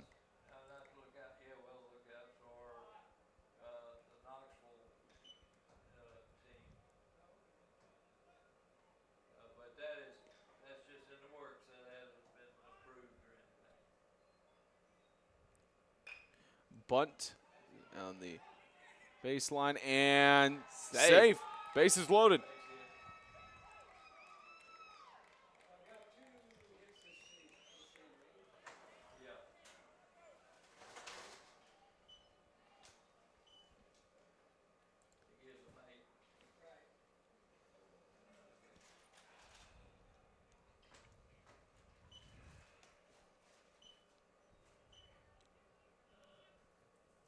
Now batting number 15, the left fielder, Lance. And a quick visit to the mound. They have a pitcher warming up in the bullpen, but don't think they will pull the replacement just yet.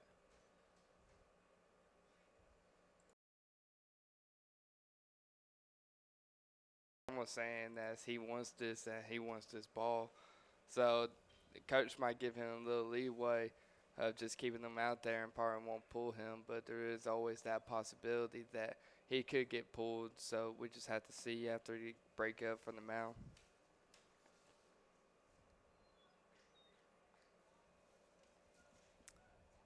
So no pitching replacement as of yet, and Walters has only allowed 3 runs thus far while he's been on the mound, one of them being a homer. And Lance Dockery, man with 32 RBIs, potential for some damage here, and he's had 6 home runs on the season. He's looking for his 7th. It's a grounder that's foul.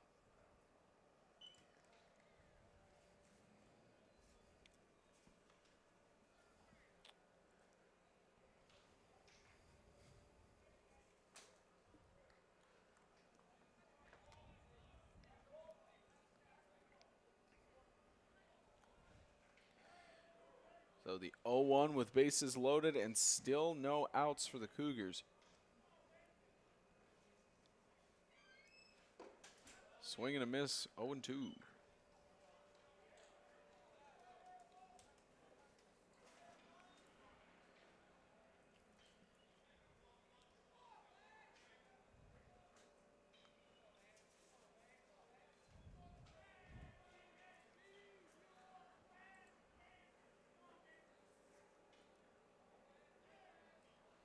Here's the 0-2. It's a hit up. Probably going to head to hospitality again. Yep. You know, once you hear the metal clink, you know that it's. Let's just hope it doesn't rain when we're over there in between games. Yeah, hopefully it doesn't. But The rain I'm really more concerned about Thursday being rained on us instead of today. Yeah, today, beautiful weather out here. Lovely 81 degrees at the moment. Thursday, current forecast is 100% chance of rain, and hoping that it won't be rained out so we can have a baseball championship. Here's left side, and the first out made, tags third, heading back, and safe. So the Cougars get another run to make it 5-4.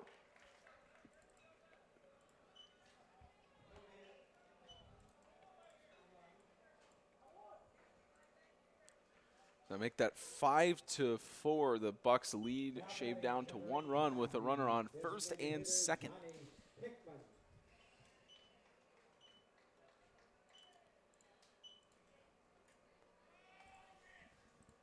As Hickman is up to the plate, who is another one of those people you don't, when you have men on base, you do not want this guy up on the plate. 38 RBIs, the wild pitch. It's a 1-0 count, but with 38 RBIs and a 387 average, and out of 142 appearances, 55 hits, this guy can do some pretty serious damage if you're not careful. Definitely, especially with the slugging percentage being over 500 with the 577 slugging percentage, 5 home runs, 10 doubles. He could do a great job just like he did with that base hit right there. And the Cougars, as the ball's sent away, they're going to tie it up at 5.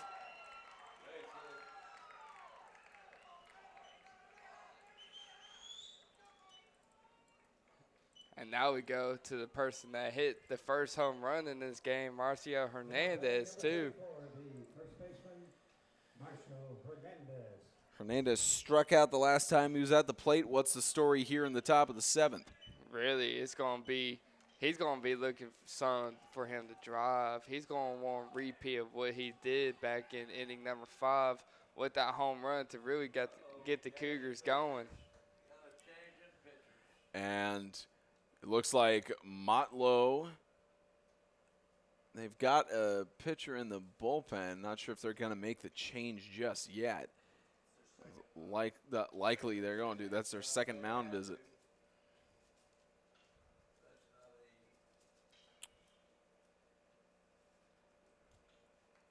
So just a discussion here.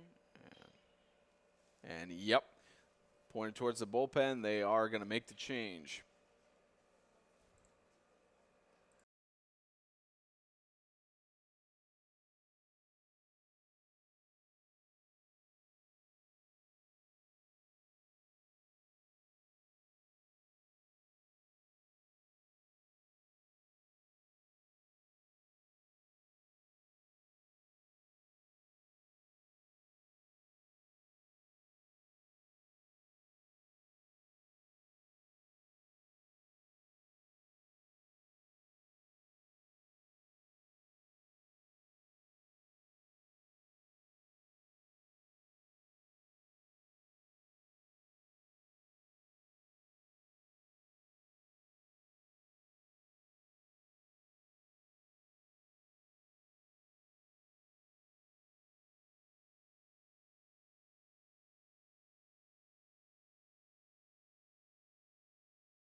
Top of the seventh, an official pitching change made. It's Dallas Bryan, the reliever for Walters. Got a 270 average. He's struck out 43 batters, walked 7, allowed 12 hits, and a total of 17 appearances for exactly 20 innings pitched. So we'll see how Dallas Bryan tries to close it out here. Grounder on his first pitch, and the shortstop just bobbles the ball safe on all bases. Great pitch by Brian right there. Had him to where that he would get a ground ball over to the shortstop. It's just that the shortstop couldn't get a handle on the ball and just ended up getting an error and now have the bases loaded. And with Baldwin's 36 RBIs, it's a dangerous time to have the bases loaded. 12 doubles and 37 hits through yesterday's game, and fouls out for 0-1. Sounds like he's swinging for the fences on this.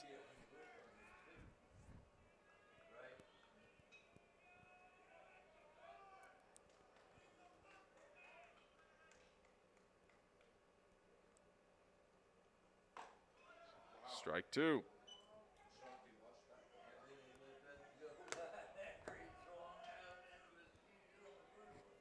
Brian needs to be careful right here. He got Rhett Baldwin, one of their highest home run hitters as of this point. So they really need to be careful and just not have a pitch to where they can have Baldwin just turn on it and cut loose on it. So really just be careful in locating the pitches. He's trying to backdoor him right now, but right now each of those have been balls as of so far with the 2-2 count.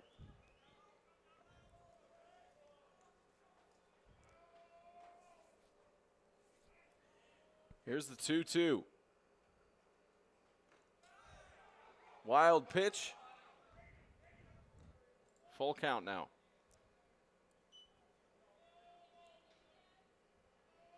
And all runners stay on their bases. No attempts to run for home.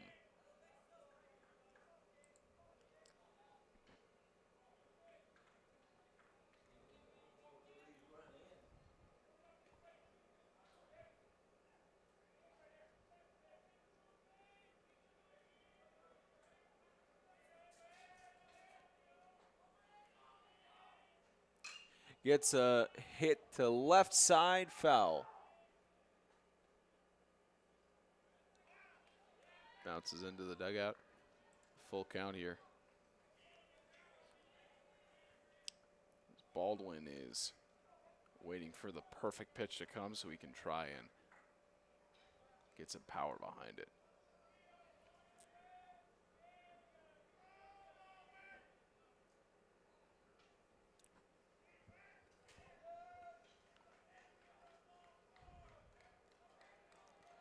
Here's the full count.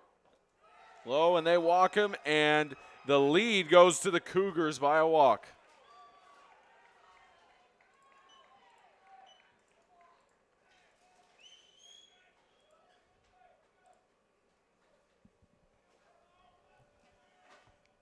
Now batting number 6, the second baseman, Andrew Carpenter.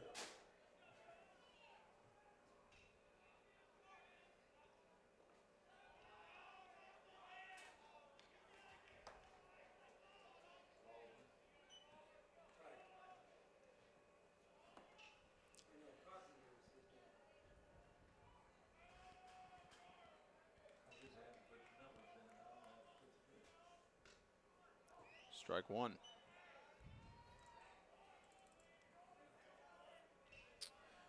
And Andrew Carpenter is at 5 home runs on the season. 9 doubles and 1 triple, 315 average. RBI is number 30. Faces a 1-2. Brian really needs to keep his focus down. Low into the zone. He's got the 1-2 count on Carpenter, so hopefully Takes the hit pitch and 7-5. yeah, coaches are not going to be happy about that. So now they're going to think of a different approach that they can give them. Now batting number 1, the So shortstop. only 1 out, and Pete Williams up. 4 RBIs, 3 triples, and 167 average.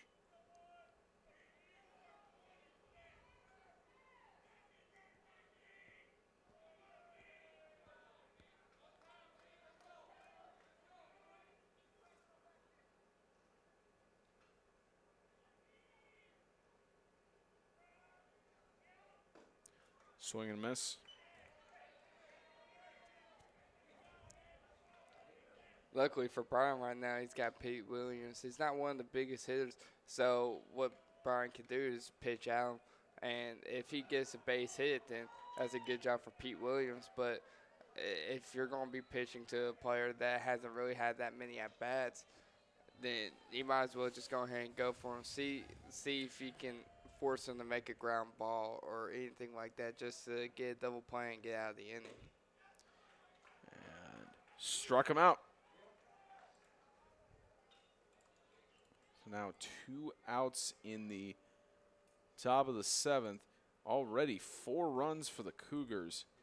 They were down by 2 and now lead by 2. Catcher Alex Coulter. And Poulter steps back up. A 231. He's got 1 home run on the season. And 8 RBIs. And gets it right past the pitcher at second baseman. There's run number 1. They send another one home, so that's run number 2. How about 9-5 for Cleveland State? Great hit there by Coulter. Just dropping in another 2 RBI single and bringing his RBI count to 10 right now, and also bringing up the score of runs for the Cougars, making it 9-5. Just a great base hit right up the middle and making the second baseman miss on the diving attempt. And now runners on first and second, and of course the Bucks have a pitcher warming up in the bullpen. 26, the right fielder, Reed Nelson. And Brian has stepped up. 2 runs allowed. Reed Nelson.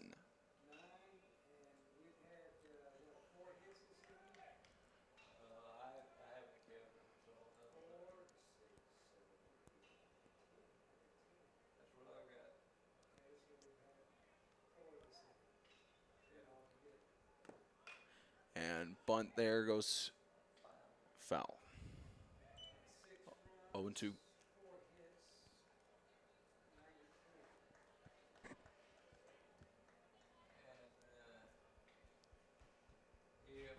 he gets him out of it, 2 left on.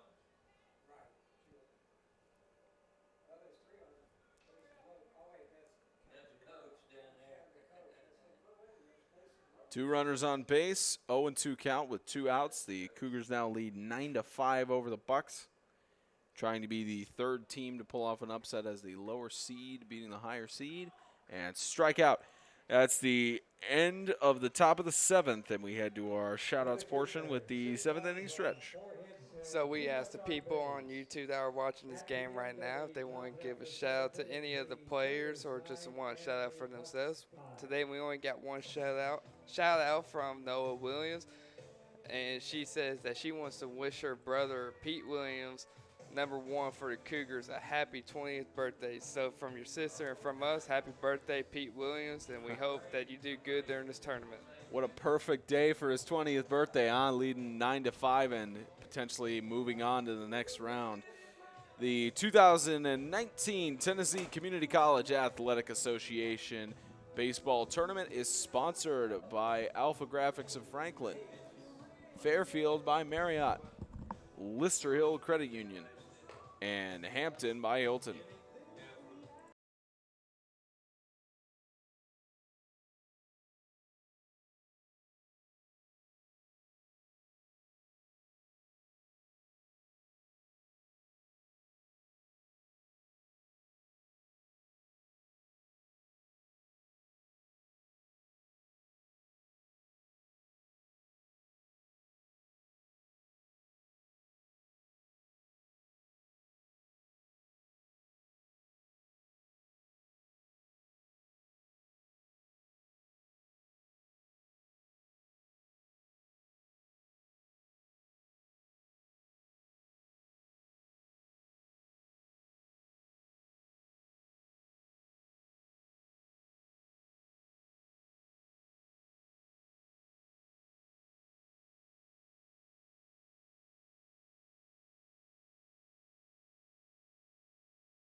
Brennan Davis steps onto the mound for the Cougars, making a pitching change, giving a relief to Hickman after 6 innings. Davis has pitched 19 innings with 15 appearances and an ERA of 3.79 with 19 strikeouts and 8 walks. He's allowed 1 home run.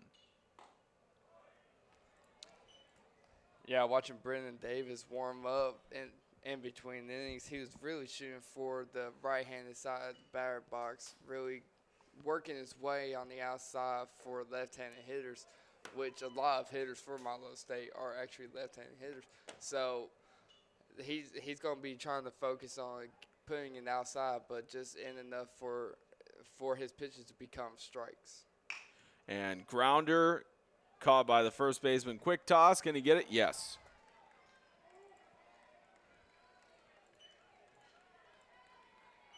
So out number 1. The Cougars right now are leading by 4, and it's only 11 outs left for Cleveland to advance to the next round. And right side foul.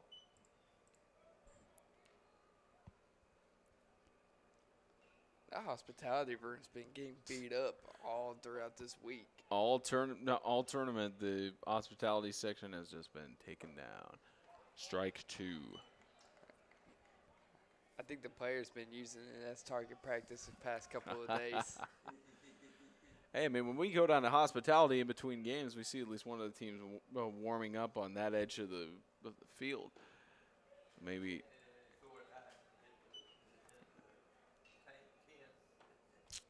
I'm always one guessing. I'm like, which one of you are going to hit the hospitality? Maybe the profits that Columbia State makes from this tournament they can use to repair the roof. Probably.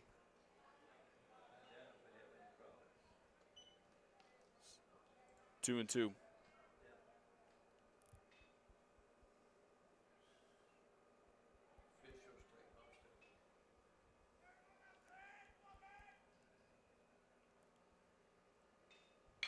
There's a hit to left field. Base hit going back towards the wall. He's going to go for the double. Tossed over and slides into second.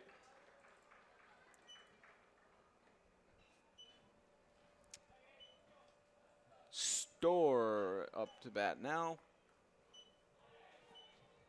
And a great double by Music. Now batting number 8, the third baseman is Stephen Cullen. There's only 1 out in the bottom of the 7th.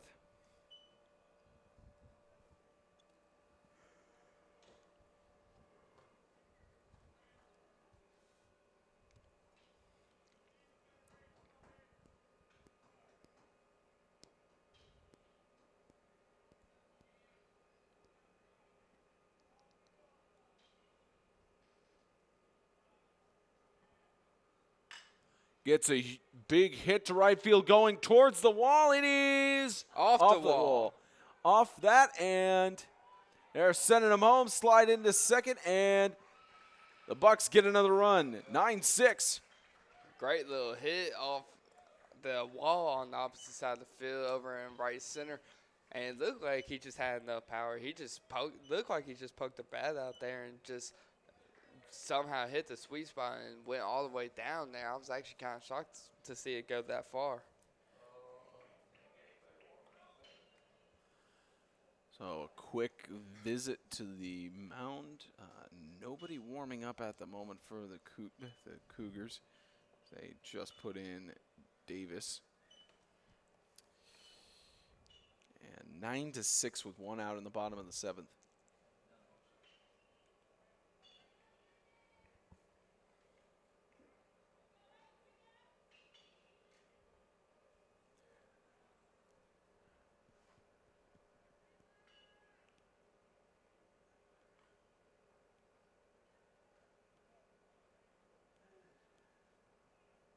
Now batting number 21, the first baseman, Sam Stoll.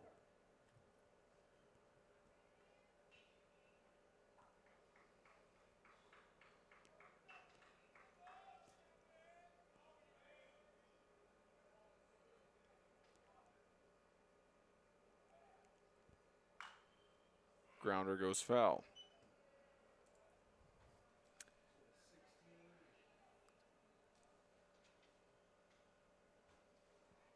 As Store faces the 0-1.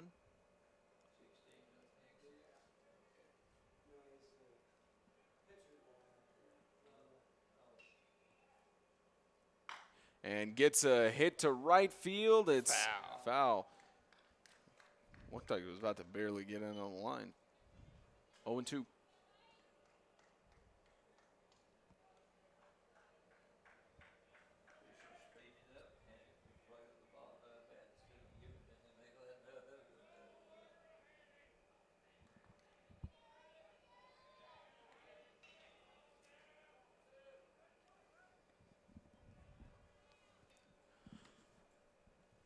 Here's the 0-2. High for ball one.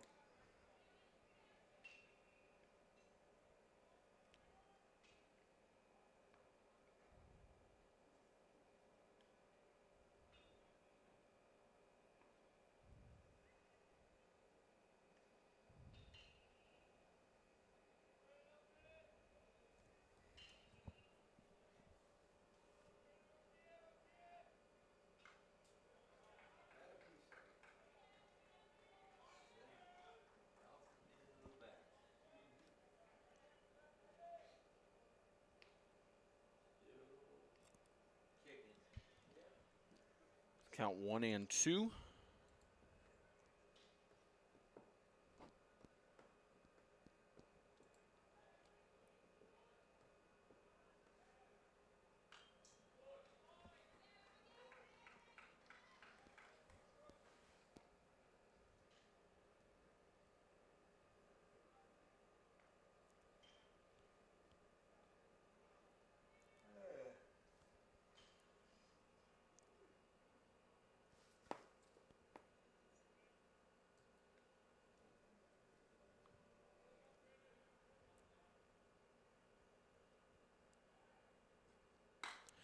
Hit to right field. Base hit. Oh, And no. they're going to send him home. Can't get the ball up. Oh, could be a triple. 9-7. What and an arm. that's a triple. Wow. And the Bucks, just like that, are back in the mix. I had to stop myself from being all happy just to see the arm all the way to the fence and then to the air, almost all the way to third. Right fielder for the Cougars has a cannon for an arm.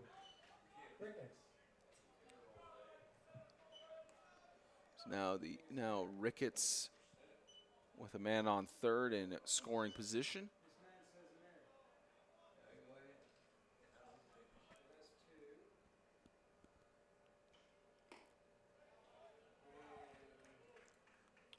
Ricketts with a 324.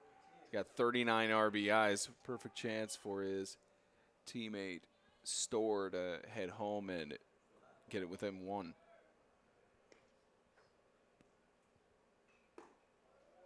Strike one. Yeah, it looks like what Davis is doing is just really just trying to backdoor these hitters right now, and it's been working effectively here so far, not really giving up a lot of hits, if you really think about it, or at least a lot of contact. And there's a lot of contact going back to left center. Catch made, and he's going to run home. 9-8. Bucks are within one.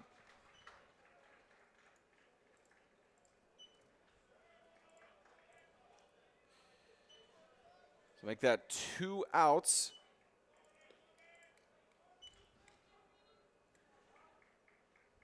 Well, we just had last game, the first game where one team has scored 10 runs, and we'll likely see a combined, or already have a combined 17 runs at this point.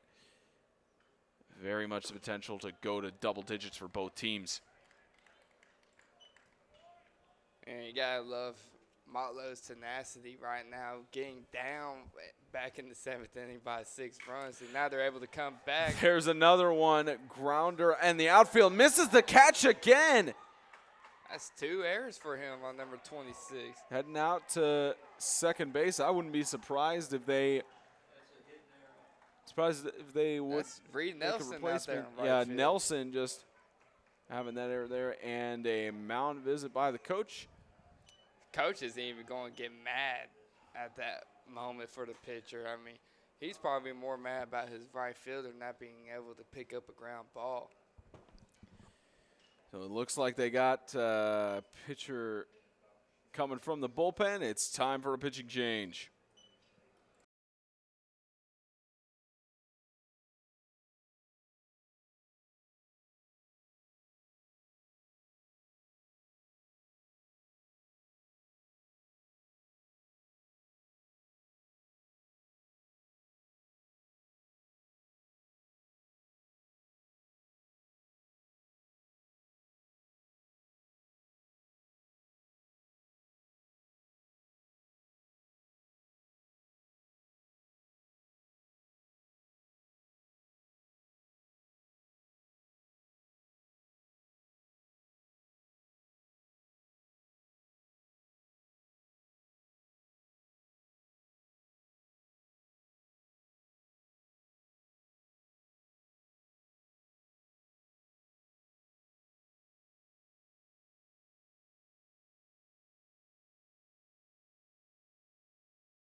New pitcher, Brock Browning. He was a star for the Cougars last night and takes back up the mound, potentially the relief pitcher, potentially the closer for Cougars.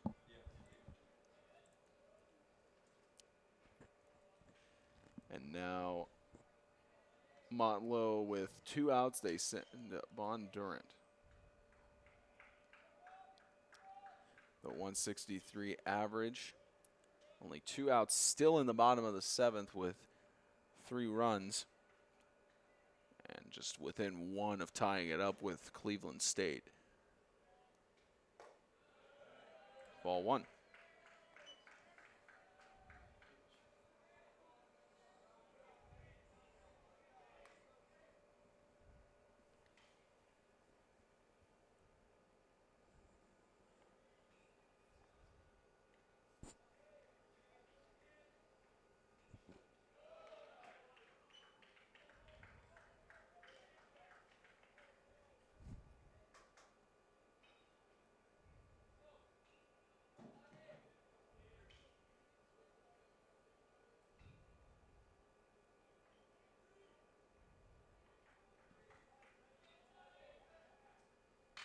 And there's a big shot over the left Sent field. over. Is it fair?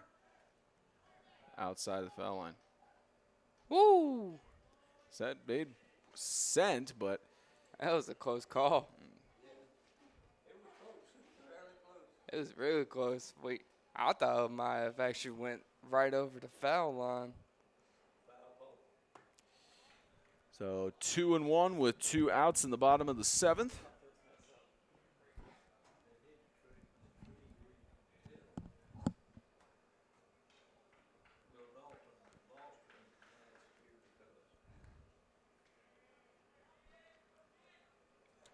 Swinging for the fences with a runner on second. Yeah, hopefully he 3-1. can do it again and actually this time keep it fair. And yeah, Bondurant has not had a home run yet. He's looking to send it over the fence.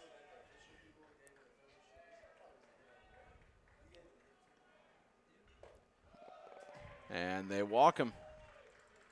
Now runner on first and second. The inning continues. I'm pretty sure Browning was a little scared to pitch out to him right after that. Just because he sent that one far, even though it was foul, and that it had a lot of distance on there. Foster back up, a 400 average.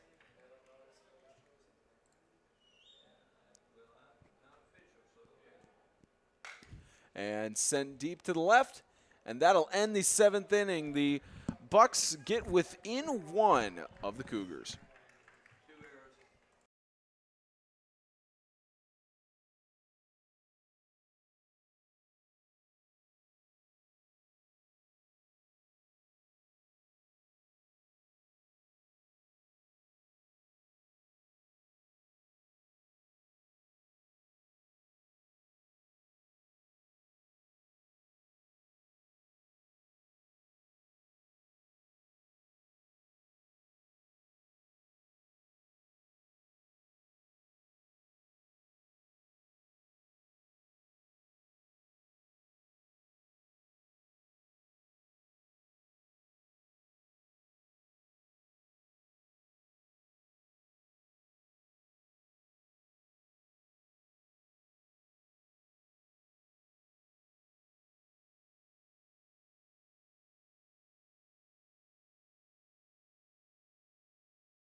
Mendenhall leads off. The reset of the batting order, I believe this is the 5th time they've gone through all their batters. Outside for 1-0.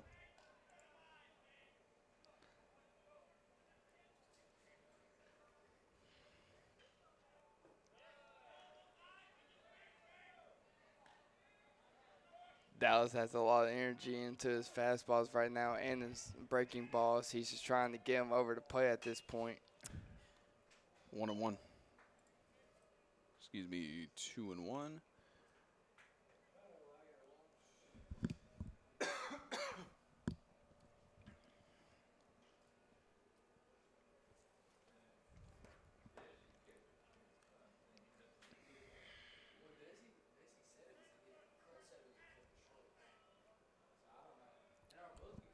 Two and one for Mendenhall.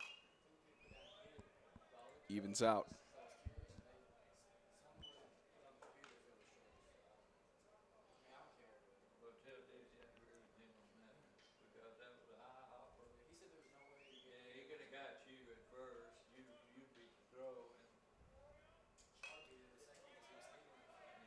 He's getting some power behind it, but it's got not getting the accuracy.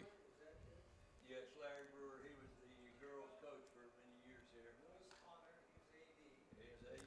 He was And coach for a while. another readjustment of the gloves on the even count. The kid that, I'm going to tell you a story about Ball 3. He's getting himself fired up. He just needs to relax and throw the pitches that he's comfortable with. Stop trying to backdoor him, and really just make it to where he Struck him swings and out. misses just like that. It's just like I was about to say. Tried to keep his composure there, but strike out. And now Dockery up to bat. As the Cougars are trying to increase their lead. Swing and a miss.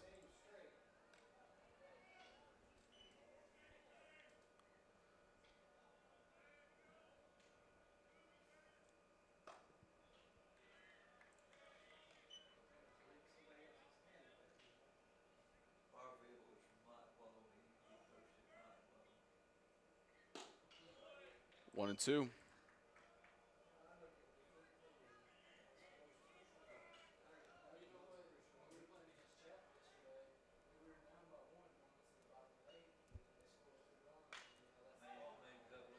Foul out there.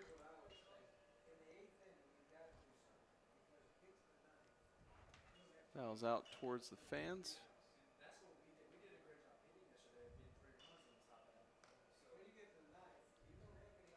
1-2.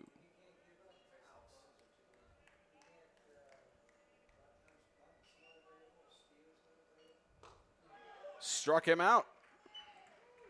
There's out number 2.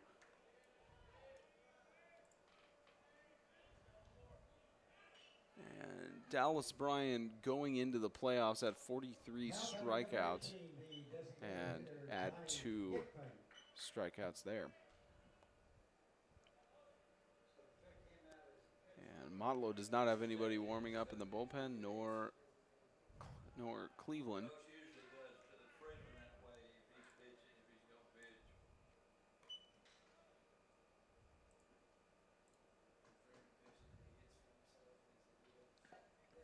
Yeah, he's a DH and then they put him in.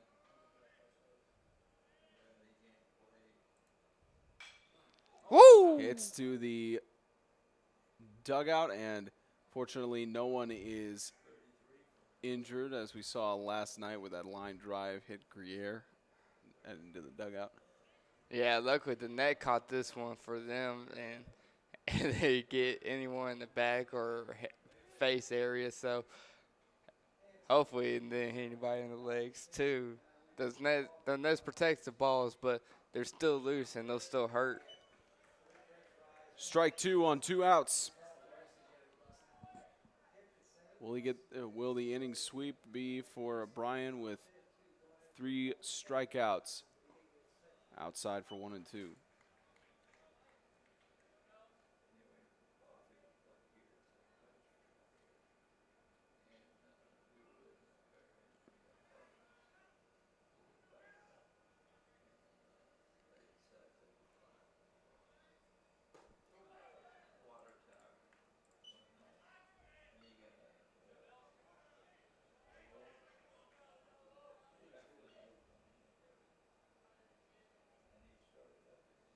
Here's the 2 and 2. Struck him out. Headed to the bottom of the 8th. Nobody on base at all. 3 strikeouts. For the Cougars.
Heading to the bottom of the 8th inning.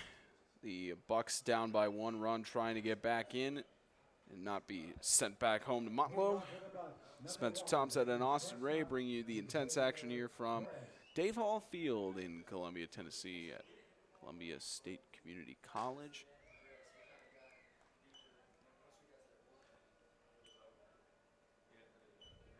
So Torres up to bat, facing off against Browning.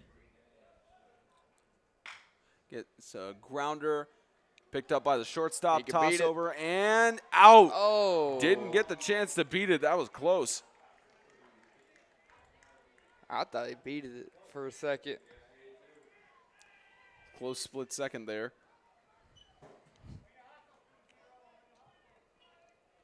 Now batting number 20, the center fielder, Nathan Sanders.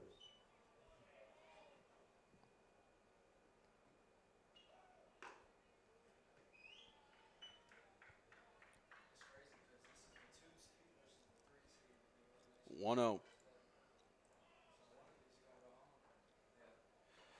And the really interesting fact is mentioned by one of the guys in the press box is the number 2 seed and number 3 seed here who got upset by the lower seed Eagles and Green Jays. So either the 2 or 3 seed is going to go home after this one. And the Bucks, the number 2 seed, down by 1 run right now. Just to go home after 2 losses would be devastating for Modlo.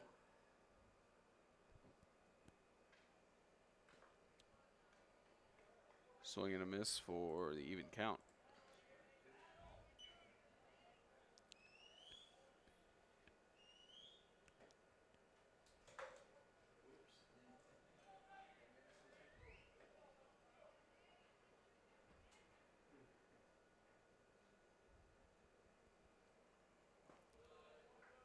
Full count.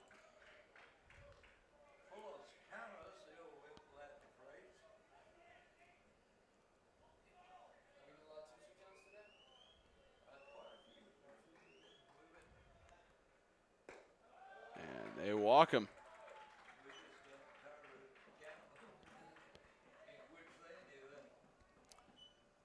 That was a walk for Sanders. Now batting And number 6 next will up, be Patrick second Music. baseman Patrick Music.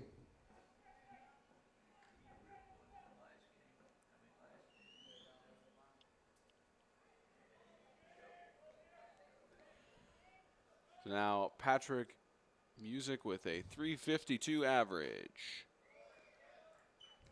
That's the first ball there. Sanders with 15 steals. He's only been caught twice. And, you know, we mentioned about Xavier Torres whenever he comes up to bat. You know, he has 31 stolen bases coming into the postseason, and he hasn't been caught stealing at all. And that's what they always say, sneak your way over to a base. He's got the quick feet. He's really light on it, and it's hard to hear it when he's going so fast. And you could just see, you turn around, he's there at one point, you turn around, you hear a couple of footsteps, and he's so quick that he's already almost halfway there. So it's amazing to see his speed for when you do get to see it. Safe on first, 1-1.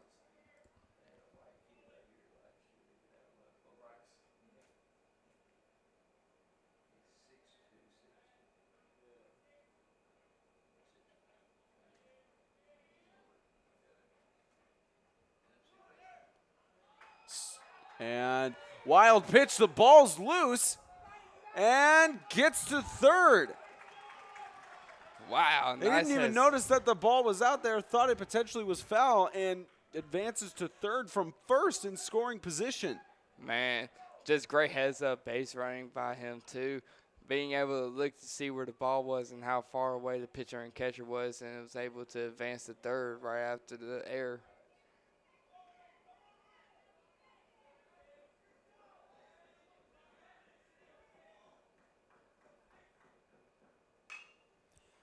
And sent back and won't get to the home plate in time. Out number 2, but safe on first and second.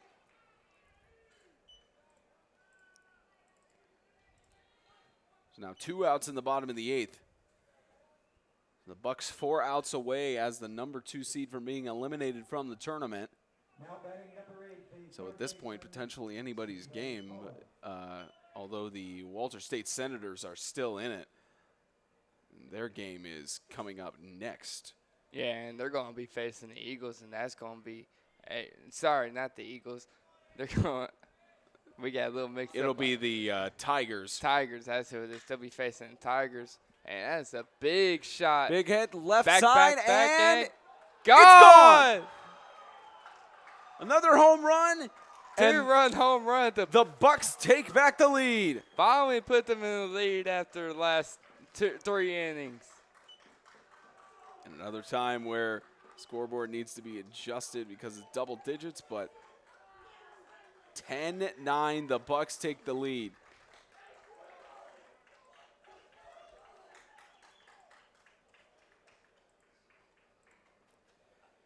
Incredible And we were looking at the bracket sheet too. We didn't even see it fully, but we heard it. And when we heard it, it was a big smack that we knew that it had to be really good. And we looked up and we already saw that it was already almost over. And then the 2-run homer was just great by Patrick Music. So make that home run number 5 in the postseason. 3 of those coming from today.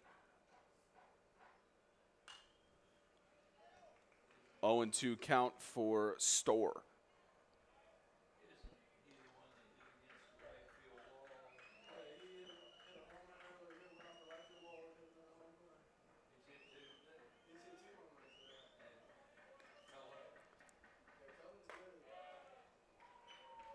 One and two.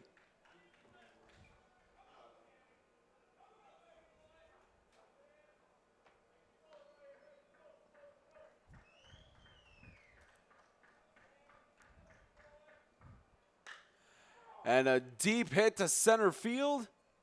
And that is going to end the 8th inning. Close The to Bucks warning take track. the lead with a 2-run homer. 10-9. The Cougars are on the chopping block.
So what was a situation for the Bucks to be 4 outs away from being eliminated from the tournament, the Cougars are now 3 outs away from heading back to Cleveland.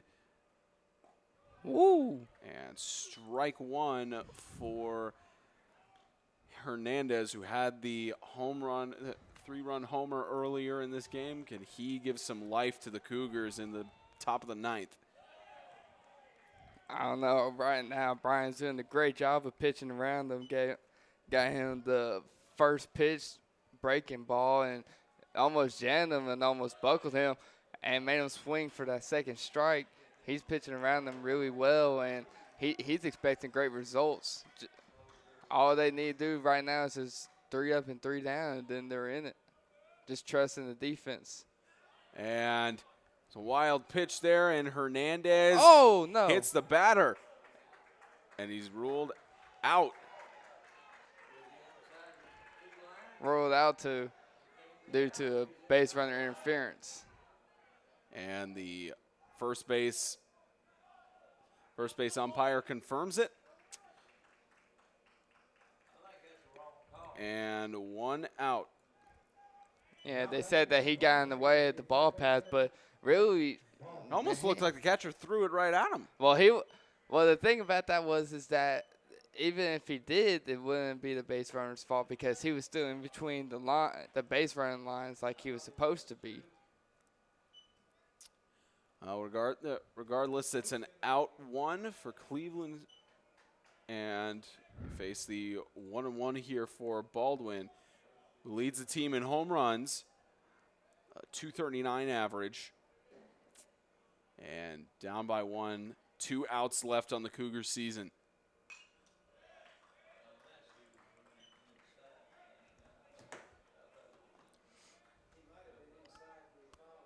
Well, that's what that would be the only reason. 1-2.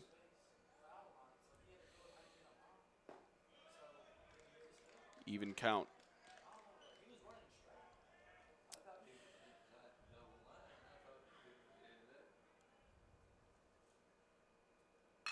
Gets a base hit, bounces past the first baseman. Yeah.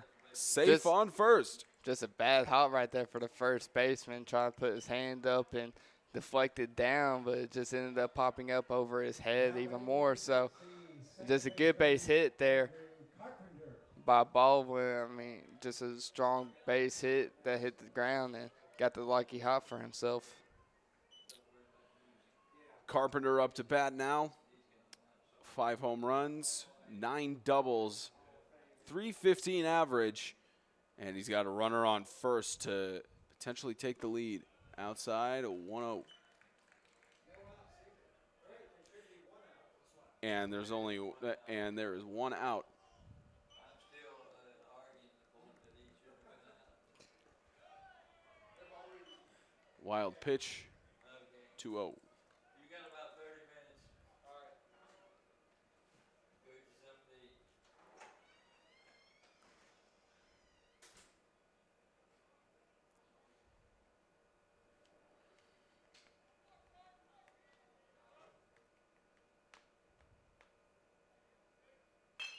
Base hit goes past the first baseman. And safe on first and second, the Cougars making a chance here to potentially get the tying run. Now batting number 1, the shortstop, And now Pete Williams up. Browning. A 167 average here. 3 doubles. And 4 RBIs. You may have to delay it a little bit. 1-0.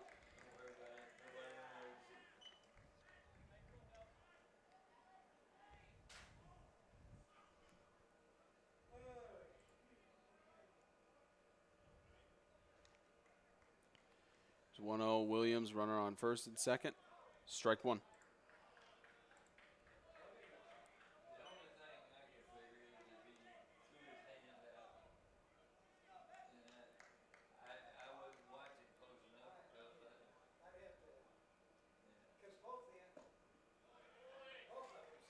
Strike 2.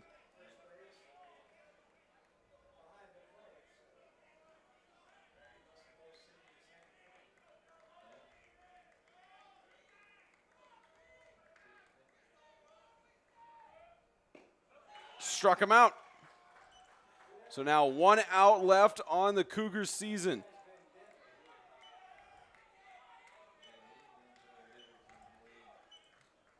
Now batting number 20, the catcher, Alex Coulter. And Coulter with 15 hits on 65 appearances, 231 average is the last life here for the Cougars. The number 3 seed on the brink of elimination, and the Bucks on the verge of advancing to the next round in the losers bracket. Swing and a miss for 0-1.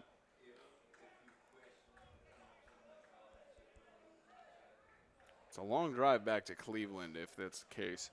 Yeah, it is.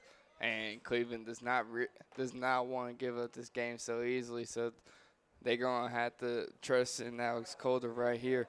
Make a good base hit and hopefully tie it up and stop them. Foul, 0-2. A strike away.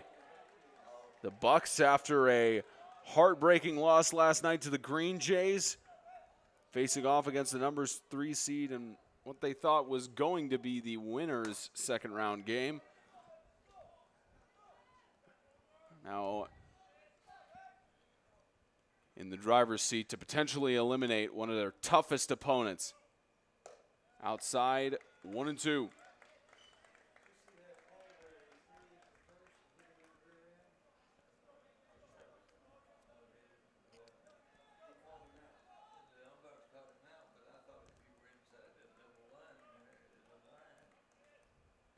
And the Hey. Bucks have done it. The Cougars are going home. The Bucks have moved on 10-9, the final score in 9.5. Excuse me, 8.5. That concludes game number 6. The final score. So the Bucks move on. 11 hits and 2 errors. And we will be back for coverage of the second round of the winners bracket. Chattanooga State and Walters State set to collide to move on to the semi of the winners bracket. So we will be back in just a few moments. Kennedy